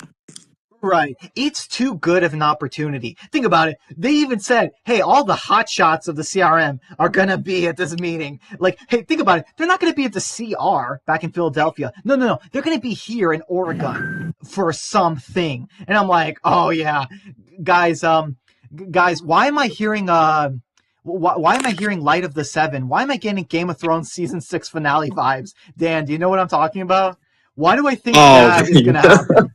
Like, but here's the thing. Yeah, where they all just blow up and like someone just, like you just have Rick like sitting there and he's like, huh, okay, he just walks off. Oh, that'd be gangster. Oh yeah, but here's the thing though. What if it's not Rick? What if it's Beale that does it? What if Beale kills his own 2,000 frontiers and all the top leaders at the CRM, making him the last leader? Here's why. Because one, it's to secure another 2 years of power or whatever, as the leader of the city or whatever. Because let's remember, the CRM, the council, the civilians, they want their power back, and Beale needs to delay them with another accident. He needs something to delay it and say that no, you guys still need me in charge because this happened. And two, to stop any leaks, because hey, the frontier and all the CRM leaders, they know about the genocide of Omaha and the attack on Portland, or almost attack. So I just thought about it. I'm like, guys, what if Beale kills everyone who knows about everything he's done? Like, just to silence them, so they don't tell. Like, you guys can actually, like, if you guys, like, I don't know, Dan, if you want to use that for, like, a theory video or something, like, you can go ahead. I just thought about, like, what if Beale pulls, like, a Cersei and just blows them up, like, Game of Thrones style? And I'm just like, oh, man, like, because he does that for two reasons. One, to blame it on Portland and to secure his power, and to make sure nobody tells the city and the civilian council all the horrible things he's done. Man, if that's the case, then Beale is out of his mind. Which, you know what? I don't say is impossible, because this guy did instruct for an entire like community to get like just wiped out in World Beyond because of somebody's big mouth. But either way, like he instructed that, so guaranteed there's something going on there. Yeah. Oh, for sure. Oh yeah. I mean, I just wonder how though, because I'm just like, no, there's just no way Rick and Michonne can kill everybody there, because it's like they need a CDC explosion like to pull that off. Like they need giant oil drums full of fuel and set to explode. Like they need a lot of power to make that happen. Like it's not going to be easy. You imagine how like freaking badass it would be if freaking I know it won't happen, but I feel like it'd be cool nonetheless. Is if Rick was going around in the summit building disguised as like a CRM soldier, silently picking off the friggin' higher ups with his Assassin's Creed blade. He was like hidden blading them. That would be badass. Ultimate like stealth moment. Oh, that'd be crazy. That'd be amazing. Oh yeah. Oh, what if Rick just comes out from the ceiling or like a balcony or something, just like stabs a CRM soldier, like just jumps on them, stabs them in the neck, assassin takedown. Oh man, I will lose my mind. I would love that. I'm not gonna lie. I feel like episode 4 of Ones Who Live, does it not feel like they may even go for like an upgraded version of like 913 of the main show, where it's like you got these like characters in like an apartment building, you got the threat that's like closing in on them and stuff. Except this is like times 10. Like you got like highly trained soldiers coming in there trying to take them out as Rick's like stealthy and like taking these guys out. Heck, maybe he fights one on one. Like, oh man, they may honestly like do an upgraded 913. That's what I feel happening right now. Maybe, but I feel like it's going to be mostly walkers, and then Rick and Michonne are going to talk, and then boom, like all of a sudden, CRM helicopter shows up. But we'll see. We'll see. Um, yeah, we know who made the phones. Okay. Oh yeah, so the phones. I love that Carl mentioned this episode. Yeah, so we're right. So if somebody never watched the Walking Dead main show, they're not going to know who Carl is. So when Michonne is like Carl, like yeah, like no one's gonna know who he is. But yeah, did you guys like the whole reveal with the phones? Because honestly, I was just kind of like, I knew it. I saw the pictures before the show came out. Like, you know what I mean? So yeah, what did you guys think about that? The revelation that this whole time that the Japanese, all that stuff, it was just from this guy at a stand. Did you guys like that or? I did, because it makes sense that Rick wouldn't know Japanese. I know, but dude, can you imagine if it's like it's been almost 10 years? Rick knows jiu-jitsu, like all the types of martial arts. He knows Russian, Japanese, like all this stuff. Like that would have been insane. And can fly a helicopter. Like oh man, that would have been insane. Bro would be John Wick at that point. Why not? He's had enough time. For real. Oh man. Okay, so yeah, so Dan's kind of muted. We'll let him. We'll wait for him. But yeah, so Sounds good. So Rick tries to trick Michonne into leaving. Oh, by the way, remember that zombie with the turning thing? The zombie was pressed and just turned to a bloody mess. I had to look away. That was just gnarly, honestly. I did not expect that. Oh, that was gross, yeah. They have not failed on these zombies, man. I'll tell you, that is one thing that this universe has just stayed consistent on. Well, the gore. Well, unless you're Oh, feared. yeah. Unless you're feared, then there's like no gore. That's true. Sometimes with fear, they'll just randomly throw the most like random thing in. It's like, why'd you do that? I don't know. We want it to be creative. I'm like, not all creativity is good. Yeah, Nope. especially Dumb and Dumber. Oh! Speaking of fear, I actually want to see if you picked up on this, Brian. If you go back on the scene, right, where the guy's at the stand with the little drawings on the phones and stuff, did you notice a certain fear character Easter egg that was drawn on one of the TVs? I didn't. I'm sorry. It was Sarah and Wendell. They actually cameoed there, dude. Two of the worst characters. They were so bad, they had to be confirmed. Yeah, they died off screen. And then they were confirmed, no, they're still alive after the show already ended. How do you get confirmed dead at the end of the show and then get confirmed alive at the same time? Like, how does that happen? Oh, I know, eh? But yeah, literally, if you watch the scene over again, there's literally a chick with a ball cap and long hair, and like a dude that looks like Wendell with like the cap he always has on. I was like, what the heck? Somebody mentioned that in my server, and I was just like, what? Dude, these fear connections are like, they are all over the place in this show. My goodness. Right. Even though they like honestly have no place. Imagine like actually finding that out. Just pulling your gun out, be like, where are they? Where's Sarah and Wendell? They cannot be in the show. Oh gosh, yeah, no, the friggin' if Sarah and Wendell appear in any other Walking Dead spinoff, oh lord. Yeah, help us all. Oh my gosh. I didn't know Ian and Andrew were on set that day. Oh yeah, it just shows a flaming dumpster. It's like, oh look, there they are. Michonne sees a flaming dumpster. Oh, okay. I know who's in town. Yeah. Oh yeah. So fun fact, I actually did not think this was the scene it was trying to portray.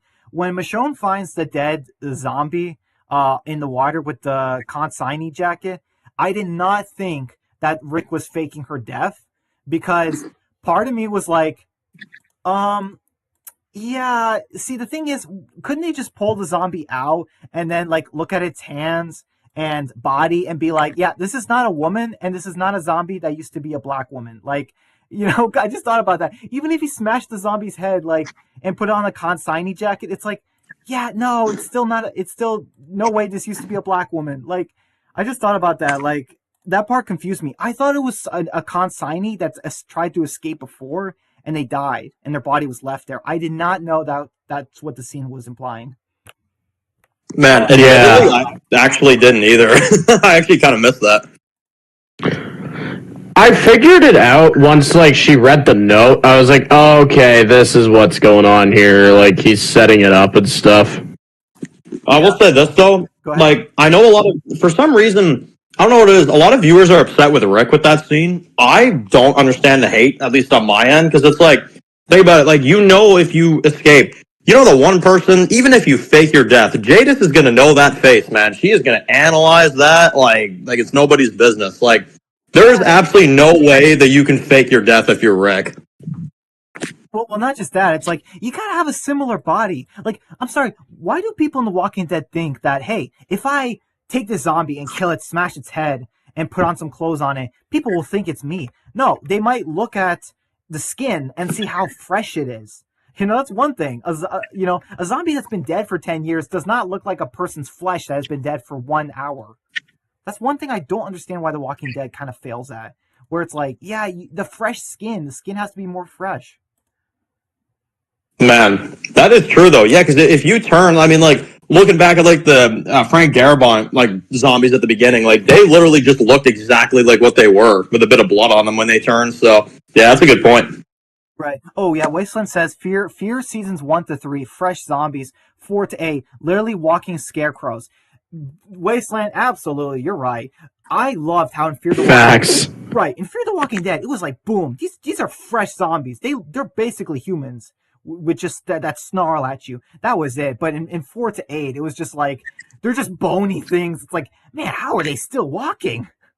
Like, oh, man, I'm actually a huge defender, though, because, I mean, this is probably a very hot take here.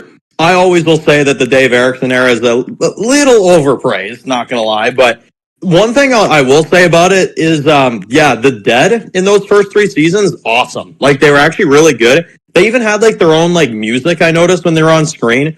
Like, they'd always have that really intense, like, heart beating type of sound to them. Like, I don't know. They had a really cool vibe with the zombies back then.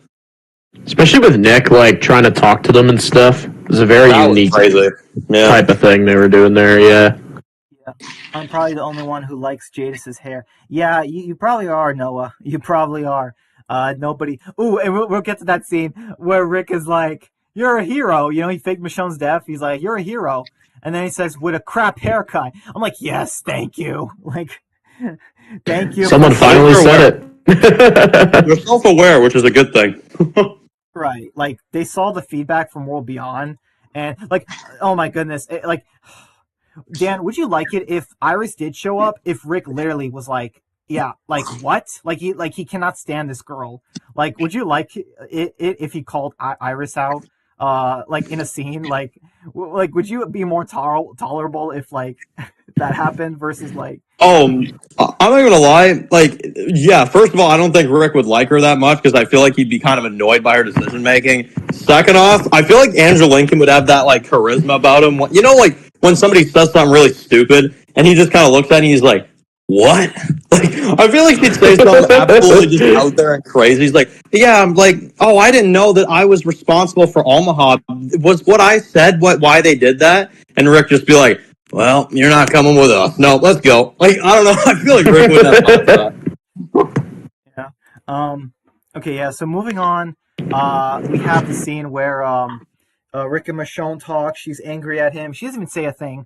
Like I said, I get why Rick's doing what he's doing, but he at least could have told her. He just talked to Jadis, and this is why he tried to send her away. He could have said, listen, okay, if I leave, they will kill everyone back at Alexandria. If I leave with you and Jadis wants to kill you, like, I feel like he really, really could have just told her that, in that scene. why is Jadis's hair in that flashback so big? Because that takes place months after Rick was injured in season 9. Okay, yeah. So moving on. Oh yeah. So the voiceover where Michonne. Okay, so this part confused me so much because they said that Michonne wasn't using a radio; she was writing a journal or whatever with the Shoto or no Daito. This is Shoto. Whatever. I hate that so much. I hate it. It's stupid. Michonne, this is your daughter. Rick is not the brave man. He's your husband. Judith, like, you know what I mean? It's just like, stop it. Like, this whole codenames thing is stupid. It's dumb. Like, I don't care if you're on a walkie or whatever, or writing in a journal. Or even you're thinking in your own head. Why would you give yourself a code name in your own head? For you, your daughter, your husband. That's stupid. That's stupid. Like, No, I actually completely agree with that because I even had that issue back in like season 9, season 10, and like all that stuff. Like, yeah, I don't know, like her sitting there saying like, yeah, if I go and if I find the brave man, I'm like, can you just say his name? Like, what are you guys like under a contract where you can't say Rick's name because he left the show or something? And then they do it again in this show, and I was like, all right, you found him. Like, how about we just stick to Rick? How about or your father, or yeah, like something like that. Like, my goodness. right. Yeah.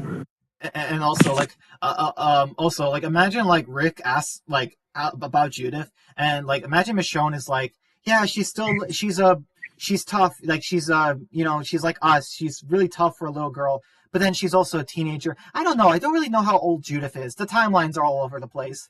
Like imagine she goes Deadpool where she's like she says these timelines are so confusing. Yeah, seriously. Yeah, that'd be funny. It's like Judith is like, I think she's 10, but and then she looks up Kaylee Fleming's age, and she's like, holy crap, she's almost gonna be in college soon. Oh my goodness. I don't even know where the timeline like fits in. The one show I'm lost on is Dead City. I'm just like, wait a minute, you mean to tell me there's 6 years? Okay, I just tune That out when one's I hear way that. in the future from what I've heard, yeah. And you can't tell me that's 2 years. Look at Herschel. Like that ain't. The There is no Herschel's way. Herschel should be in high school at this point in the timeline. My gosh. Yeah, it's been a while. Yeah, you guys know how I feel about Dead City. I cannot stand that they set it in the future. It's one of the dumbest things AMC has ever done, because it just adds so many plot holes and problems with the franchise. Well, especially It is like the Scott one time Gimple, I like, will critique the timeline is Dead City. That yeah. was a weird decision. Because it's like, to me, it's like, I have no issue with the other shows doing what they're doing, but it's like, if you want to do a merging thing, which is what Gimple said, is that he wants to, merge these shows at one point, well, good luck doing that if Dead City's all the way down there. Right. Yeah. Right. Like Rick has to take down the CRM and everything in this show, and then imagine he comes back and it's like, hey everyone, I'm back. And then he's just like, wait, where's Daryl and Maggie? And then like all of a sudden they're like, yeah, Maggie went to New York with Negan. Daryl's in France, you just missed them. And then he's like, mother. Oh, honestly, man, I'm not gonna lie. I feel like that would be like the funniest thing, though. You guys remember that meme back in the day, like in season 3? It's like after Rick talks to the governor, we're going to war, but first we got to talk about it for a few episodes. Like that's what this feels like. It's almost like Rick gets back home in episode 6. We're going to war, guys. Okay, but we got to wait about 6 years first. All right, perfect. Yep, sounds good. Okay, we got to get through the spin-offs. All right, all good. Exactly. Yeah. Oh man, exactly. Okay, so yeah, we have the whole Rick, Michonne, and Pearl thing. They test her, all that stuff. They go back. They fly to the base, and they have to see once again. She's like, "Hey, all the brass in the CRM are going to be." They have been referencing the summit so many times now. Because she said that, hey, if we fail this, it's over, So I'm just like, dude, like, listen, guys, this summit's gonna be huge. I feel like it's gonna be the finale. I feel like episode 5 is gonna end right when the summit starts, in my opinion. Like Michonne and Rick, maybe they kill Jadis or something, and they're like miles away from the summit, and then all of a sudden, like, we see Beale, and the summit is just like about to begin or something like that. I could see that for episode 5. Man, that would be insane, though. That is very honestly. possible. Yeah. I can't wait, man. So, all right, so they're at the base, and this part kind of confused me a little bit because we just see Pearl, her squad, Rick, Michonne, and they say that, oh, there's 200 delts. And I'm like, that's it? Like, you guys have this giant base with tanks and helicopters, machine guns, assault rifles, and, like, I'm like, 200 zombies? Like, that's it? Like, that part kind of weirded me out. I was just thinking, like, we have seen way bigger herds than 200. Like, that part kind of confused me. You know, like, I don't know. Is that like the part? Was it the part when they're fighting the zombies in 103 with like the bomb and stuff? Yeah. Right. That part I find is like. That's weird. Okay, go ahead. I was just gonna say that's weird, right? Because 200 zombies. The fact that Pearl was sent on this mission and like she has one squad, and I'm like, man, what's everyone else doing? You have this whole base, and also 200 zombies. That's cake. That's a piece of cake. Like, well, why are they acting like this is a huge deal?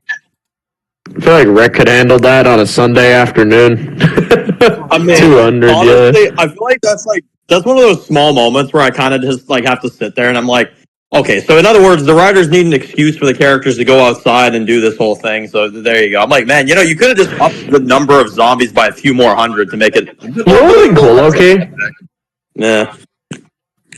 You know what would have been cool, okay? Is imagine if it was like bandits or something that was like raiding like a little CRM camp. That actually would have been fire. And you actually have like a battle with like a shootout or something. Yeah, like threat from the outside that comes in. Yeah, that'd be pretty insane. You got to think that people want what they have. Although I wish them luck trying to get it. Right. Oh yeah, for sure. Right, but we should see more, like at least 2,000 delts, 2,000 zombies, because there's 200. Like, it's like, that's it? Like, Oh, man. Yeah, like I said. Little side Beta note just here, comes back to life and leads a horde to the CRM. Goodness. Yeah, like honestly. Just a little bit of a side note, like delts. I mean, hey, we have to have a new name in each show. I mean, we just have to. That's kind of a rule. Honestly, I prefer the empties over delts. Because they're like empty heads. Yeah. The fact that the CRM could come up with possibly the worst name for the dead, delts. Like, what's it short for? I just find it so funny. It's like, yeah, we dealt with the delts. It's like, come on, bro, really? Oh yeah. Oh yeah. So, oh my goodness. So, So here we see Pearl. She's trying to. I'm sorry, but that machine. It just makes no sense. It's this giant wheelbarrow with spikes, but a bomb on it. I'm just like, what is this thing, But yeah, she's trying to push it, but it's like, oh no. It's like, I can't push it to the third. Yeah, maybe if you had more men, would you, Pearl? Like, sheesh. But, Michonne is just like, no, I got this, and she does it. And I'm just like, wow. Like, they're women, but yet Michonne demasculated Pearl in this scene. Like, for real, because it's like, listen, if you can't move the thing out of the mud, that's fine, but you can at least be like, Dana, help me with this, or something like that. You can at least take charge of it. But no, she decided to ignore it because she couldn't push it out of the mud, which is, like I said, Pearl is not a leader. She just can't do it. She can't be a leader. She couldn't even handle this one mission. And after Michonne and Rick pretty much do her job for her, she goes all Shane and is like, I have to kill her now. And it's like, Pearl, she literally did your job for you because you just can't handle it. You just can't do it. Like, you don't have what it takes. That's why. Yeah, go ahead. That's why I definitely think that Beal for sure has up to something. I don't know why. I feel like there's something we don't know yet. Like, he's definitely got her up to something for sure. Am I not the only one that notices a tone shift with her character? Like, I don't know if you guys right agree, after the car ride. Yeah. Yeah, that's what I mean. Like, episode 1, it's like, oh, Rick, like, you're the only, like, good man I know. Like, we'll stick together no matter what. I was like, oh, cool. That's awesome. And then episode 3, yep, same thing. Like, oh, man, like, I'm so sad about Oak 4, Rick. We got each other. That's awesome and all that stuff. And then randomly she gets, like, promoted. And then all of a sudden, Rick, you will listen to me. We'll do things this way. Oh, Michonne or, like, Dana or whatever, she's a liability. Yep, let's take her out. Like, you can almost tell Beal did something. I don't know what, but... Yeah. I'm sure he maybe threatened her. Maybe. Her life? Like, that's it? Just her life? That's true. What has she got to lose? Maybe that's true. I don't know. I'm just saying that, like, she's just like, she couldn't follow orders. And it's like, well, you couldn't do your job. like, like, what the heck? It's just, yeah, no worries, Anton. But yeah, like I said, this whole CRM hierarchy and missions thing, it makes no sense because the CRM don't like strong people. They like people who can follow orders. But then again, Pearl was made into a leader who's supposed to get the job done, and we clearly saw she couldn't do it. So it's like, what is this? Like, I don't understand it. The CRM is so confusing with this. Like, I don't know. Man, they I'll say this though. That is one thing. Yeah, if I was in the CRM and I heard that there was like 200 like walkers outside, I'd be like, I mean, I can, yeah, I mean, we can do all that tomorrow. We can do all that today. Like whatever you want. Like I'd be chill about it. I'd be like, okay, yeah, sure. Like, yeah, they should be able to take them with machetes, like 200. That's nothing. Man, yeah, that is very Exactly. Oh, that's so weird. Like, these people have tanks. They have missiles. Why are 200 zombies dangerous? The governor would be You jealous. just find out that friggin' Beale sent those zombies there just to put Rick to the test. Right. Does he have, like, a camera somewhere? Like, I don't know. It's just... He's got a hidden camera just watching.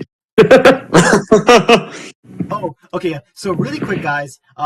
I have to end the stream soon. Another 5-10 minutes. It depends how long I keep going, but yeah. Oh yeah. So then No, we get good. yeah. Thanks. So we get Jadis coming back, and she was just like, "Hey, Rick, guess what? I'm stationed here." Like she acts. She's so smug. She acts like she's open. I feel like the vibe I get from her is like, hey, she opens her arms out. It's like, hey, guess who's working here, Rick? Like, you know what I mean? Give me a hug. Like, your favorite person is working here now. And Rick's just like, I hate you. Like, because I just thought about that. I'm like, Jadis, how the freak are you in charge of this base? You're a warrant officer in the city. Your job is to investigate corruption. You're not in charge of field operations in the military. Like, how does this work?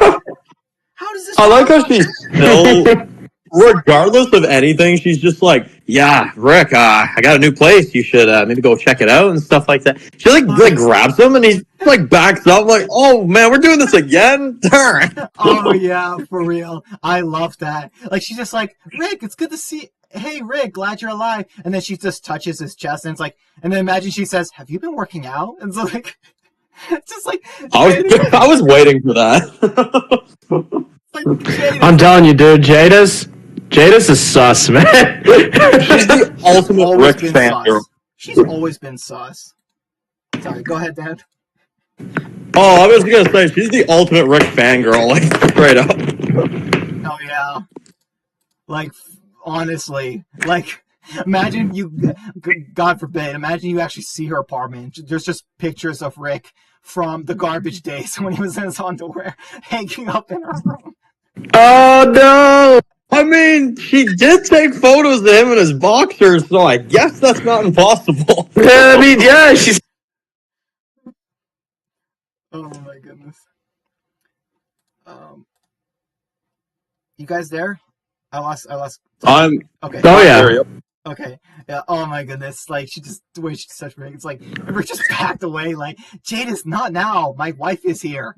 And then it's just like, I wonder if Michonne see me. Oh, there she is. Like, and I just thought about it. I'm like, oh my goodness. Rick has 3 women, 3 crazy strong women who, all 3 of them, who knows, who might have something for him. Like, let's be honest. Like, all 3, Pearl, Jadis, and Michonne, they all have a strong connection to Rick. And who knows, they probably all are obsessed with him in some way. So I just thought about, man, like, Probably. Rick's in a quadrangle, if you think about it. Rick. Oh man, this is really messed up. But Rick is like, now. Rick is now the male Rosita. Rick just like chop one of his hands off. I only got one, guys. Get in line. Oh my gosh. Imagine Jadis just being like, "Hey Rick, Okafor, we didn't lose your hand. I got it in my freezer in my apartment." Like, No. Can you imagine that? She's like, "Yeah, Rick, I have your hand in my freezer if you're interested." Just like a scene out of context. It's just like Jada sits on him. She's like, "You're going to my house tonight, or I'll kill your people." Just cuts to Rick outside, like putting his hand on with the axe and all that. This is how. This is how. It just chops it off. This is how. Sergeant Major Grimes, you will sleep with me, or I will kill everyone you love. And he's just like, no, I don't want to. Oh, poor Rick. Oh my goodness. I think it's gonna be Michonne. I think Michonne is killing Jadis, honestly. Oh, Michonne's killing Jadis. 1,000,000% she is. I love how she's just like, Jadis? Rick's just like, it doesn't matter. You come this way. Okay, so really quick, they're heading back to Cascadis, and the whole Jadis thing, Thunderstorm. Oh yeah, so then we have Michonne doing the stupid voiceover again. But like I said, here's the crazy thing: Michonne, without a parachute, nothing. She just takes Rick out of the helicopter. YOLO! It just jumps out of the helicopter, which it's like, okay, Michonne, I have so many. Is she testing her plot armor? Because I'm just like, Michonne, you have no parachutes. And even if you land in water, which that's assuming a lot, because think about it. Have you guys ever looked out in a thunderstorm? Can you see a lot of stuff outside? Like, Michonne, she's thinking, yeah, oh, there's water down there. How, you don't know how deep it is. like I just thought about that. I'm like, Michonne, like, even if the water is deep enough, it might feel like concrete when you hit it. Like, I just thought about this. I'm like, oh my goodness. I'm sorry. This is the one ending. Episode 1 ending, great. Episode 2 ending, great. Episode 3, what were the writers thinking? I'm sorry. Oh man, Them you can jumping even tell, out. like, Andrew Lincoln literally was sitting there in like the after credits of the episode too, and he's just like, "Yeah, like we have this scene where Michonne takes him and just shoves him out of the helicopter. It's honestly the most unexpected thing I've seen. It's kind of a crazy way to end it, but we did it anyway." I'm like, yeah, even he acknowledges like Michonne's crazy for that one. My goodness. Oh yeah, Michonne's just play the song "Crazy for You," like, cause yeah, Michonne, you are insane for doing that. Like, what were you thinking? That was a 99% chance a death. 99% chance, honestly. Mission failed. Well, almost failed. Oh my goodness. I like seriously, even if the water's deep enough, how do you know there's water out there? You don't have a parachute. There is just so much wrong with that scene, just jumping out like that. Like, and imagine if the episode ended, it cut to black, and then it just said "Rest in peace, Rick and Michonne." Like, we don't even get a promo. No, you just get a promo. You just see Bill standing there, and he's like, "Here's my new sword, and this is what happened today. Such a tragedy." I'd be like, "What? What is going on?" You see 2 coffins. Oh my goodness. Oh my gosh. Honestly, like, because I just thought about it. I'm like, listen, I don't want Rick to die halfway through his final story. Same with Michonne, but you come on, like, that was death. Like, also, by the way, this confirms that Travis has to be alive, right? This confirms. Yeah, Travis is good. Yeah. You know, it's funny. If they ever made a 9th season of Fear, I wouldn't say that's impossible. Oh, for real. Oh, yeah. Imagine it said, like, in an interview, like, oh yeah, Ian and Andy wanted to bring back Travis, but he said that, yeah, no, I see what you're doing, and I'm not coming back. Oh man, I wouldn't be surprised. Oh, for real.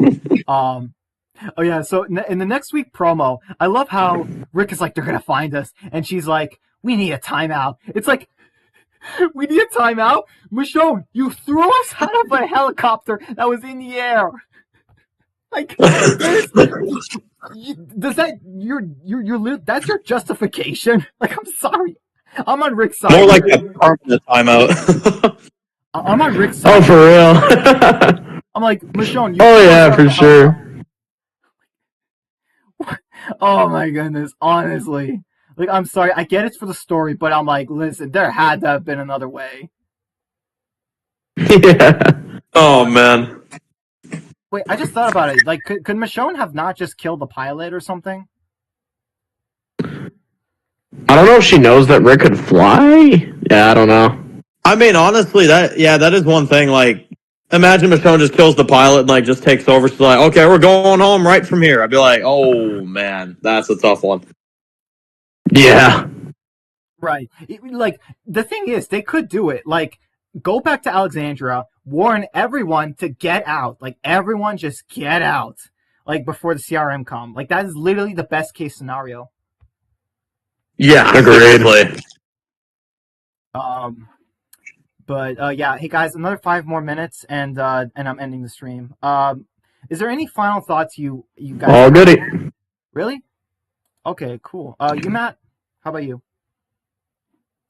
I'd say the final, like for episode 3. Well, I'll say this overall for the half is, yeah, at least in my eyes, this is a perfect half so far. I pretty much love everything about it, and I think that 1B is about to be even more off the rails and even more crazy than what we got in 1A. I'll just say this show for me is a flying success, and I'm really excited to see how these next 3 go. No, I honestly am in agreement. I have no issues, and I know that may sound crazy, but it's like I don't know, like everything that I kind of envisioned for this show to be, at least with the first 3 episodes, it's pretty much everything I wanted. Like yeah, like everything about CRM, all the stuff, like Rick and Michonne's reunion. It was to the point. They didn't drag it out. Like it was very well done and stuff. Like yeah, it's really good to me. Like I'm kind of in agreement with Matt. I don't think really there's any issues, like at least so far. And I do think 1B for sure is going to be even better because like now we're probably getting into like all the Beal stuff, so that'll be pretty cool.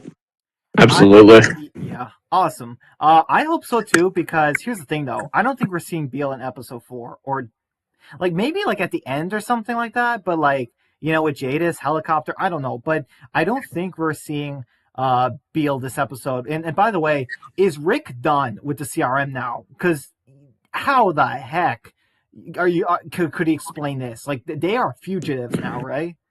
Like Oh yeah, he's definitely like in terms of being at the CRM. Yeah, now that's over. He's gonna be getting hunted now. That's definitely what's going on here. Oh yeah, I think he's done. Like because that's the thing with Rick's character is like I don't believe this is the last 3 episodes. Mini possibility that it is. Oh, you can't have him inside there the whole time. Then no, like you got to have some episodes with him on the outside. Absolutely. Yeah, I agree. It's just that the thing is though with season 2, like they have to start filming for season 2 soon. Like at least at the end of season 1. Like as soon as we get to the end of that final finale, boom, they say, "Hey, production for season 2 is starting." And then it's like, you know what I'm saying? Because let's be honest, guys, we are getting no Walking Dead this fall, and we are getting no The Ones Who Live next year either. I don't think we're getting season 2 next year either. Like maybe fall. Probably not. Yeah. So I just don't know like what they're gonna do, because like I said, Kaylee Fleming is getting older. Like it's like, hey, there are adults in this show. They could do a season every 2 years. It's like, yeah, but what about Kaylee Fleming and RJ? Judith and RJ. They're gonna get so big by the time Rick makes it back. Like, you know what I mean? 2-3 seasons later, just 5 years or so, and boom, Judith and RJ. And imagine Judith just being like, "Hey, look, it's our kids," and all of a sudden they're as tall as them. It's just like, my, how much they've grown. Man, like honestly, this is one thing I will say in regards to like the season 2 situation. I've talked to Matt about this. I know he agrees with it, but like to me, it's like if you're gonna do a second season, for one, don't lie to your audience, telling people it's a 6 episode limited event. Like, just let people be like, "Oh yeah, season one, that's it." Like, don't say anything else about it. Just be like, "Yeah, watch it, see how it goes," you know. But they're really forcing this whole like, "Oh yeah, no, like." It's a 6 episode event. Like, don't ask no more. Like that, we did it. Like that's it. Like, but at the same time, you hear leaks about Gala and Hurd saying, "Oh yeah, casting calls for season 2." I'm like, wait, what? Like, they really got to give us an answer of some kind here because it is. They got to clear the air. Confusing. Yeah, it's weird. Yeah, I think they're gonna wait until the final episode though. It makes sense to wait. Agreed. Yeah. Hi Shook. Shook Earth Media. He's an awesome Walking Dead YouTuber. Thanks for coming, man. Sadly, I am going to be ending the stream. about right now. But I will say this: as far as death predictions, Pearl 100%, Jadis 80% sure, Michonne I'm gonna give it a 50, Rick is a 0. Beal though I'm gonna say 50-50 honestly, because I know we want Beal to make it to season 2, whatever. But I just thought about it, I'm like, man, like we know that this summit there's gonna be carnage, like, and I just thought about him like Beal could die, like he could, because Terry O'Quinn, he's an expensive actor, and we don't know how much AMC wants to use him or how long he wants to stay. We don't know, you know what I mean? Like, so yeah.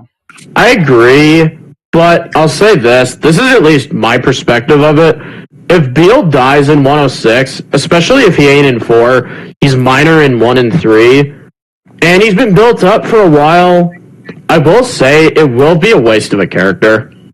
Oh, I will probably say this. Pretty much in any scenario, if he dies in episode 6, I'm going to kind of sit there and be like, man, that was overhyped. Like, that was really overhyped. Yeah, I hope that doesn't happen. Yeah, I don't think he'll die, though, at least personally. I don't see a scenario where Beal dies. Yeah, I don't think so either. I'm just saying that I feel like it's a good possibility. But yeah, Shook says Beal ain't dying. Yeah, I agree. It's just that For sure. I just don't think he's like long term for this franchise. You know what I mean? Like, I don't think he's gonna be like, you know what I mean? Like somebody who's gonna stick around for multiple years on end. Like the Thanos of the franchise, yeah. No, that's the thing about it, right? Is that it's like, if Beal isn't the Thanos of this franchise, then let's ask the obvious question: where is this going? Like honestly, yeah, where is this going? This franchise? Yeah, I don't know. That would be crazy. I mean, we'll just have to wait and see. But yeah, guys, thank you guys so much. Dan, Megamatt, I really appreciate. You Yeah, it guys was a pleasure, coming man. with me and Thanks for having us co-hosting. on. Pleasure as always. Beal. Oh wait, Shook says Beal won't die until the crossover series. Well, it's possible, Shook, but we don't know if Beal is gonna be in the crossover series, because this crossover series, it might be okay. So like, what is it gonna be? 5-6 years later? If Rick and Michonne escape the CRM, why is Beal gonna wait another 5-6 years to eventually attack them? Like, I don't know. Just there's a lot there that doesn't make sense in my opinion. You know what I mean? Also, Beal's going to be like 77 by the time the crossover series happens. Judith is going to be like 18, 20. And I'm just going to be like, man, like, I don't know. I just don't know if I can see that, honestly. What do you guys think? Like, last thoughts on that? Beal, I think, will probably be the villain of the crossover series, just because I feel like he is the endgame threat for, like, at least Rick's character arc. I feel like you can't really go any bigger than him now, for Rick at least. Yeah, no, I agree. Although, you know what I'd say? I don't call Beal endgame at all. Unfortunately, this is what I look at him as, is that he'll be the villain of like this era of the Walking Dead stuff, but it's like, when that's done, and like when Rick's character's wrapped up and when they let Andrew kind of leave and stuff like that for good, like, yeah, after they're going to do a next generation, like a big Judith show, and they're going to milk this out. Probably Daryl will be like 75 at the crossbow in Europe, like, Yeah, I'm old man Daryl. France. It's like, bro, really? France. Can you go back home? Oh man, imagine Beal's like 90 and he goes after Judith and he's like, "Your father ruined my life, took everything from me." And I'll be like, "How are you still alive?" Like Kane walking around. It's like, dude, just die already. We're never gonna see Rick again after this show because they confirmed it's his final story. It's like Beal, just die. Oh man. All right, guys. Dan, Megamatt, thank you guys so much for coming and co-hosting with me. I really appreciate it, and yeah, I hope you guys enjoy the rest of the ones who live, because yeah, this is either is gonna end the franchise, in my opinion, or just continue it forward, because we don't know what AMC is doing. You know, are they gonna end Rick and Michonne's story forever in this? Is there more than one season? Is Andrew Lincoln gonna come back for a crossover show? We honestly don't know, and this show will determine So many questions. Exactly. All right, guys. Thank you. Like I said, thanks again. Hope you enjoyed. No problem.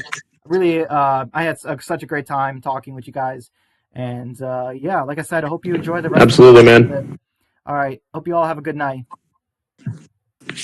All right. Take care, Ciao, guys. ciao. Bye. Bye. I'm gonna end the stream now. Thanks again, guys.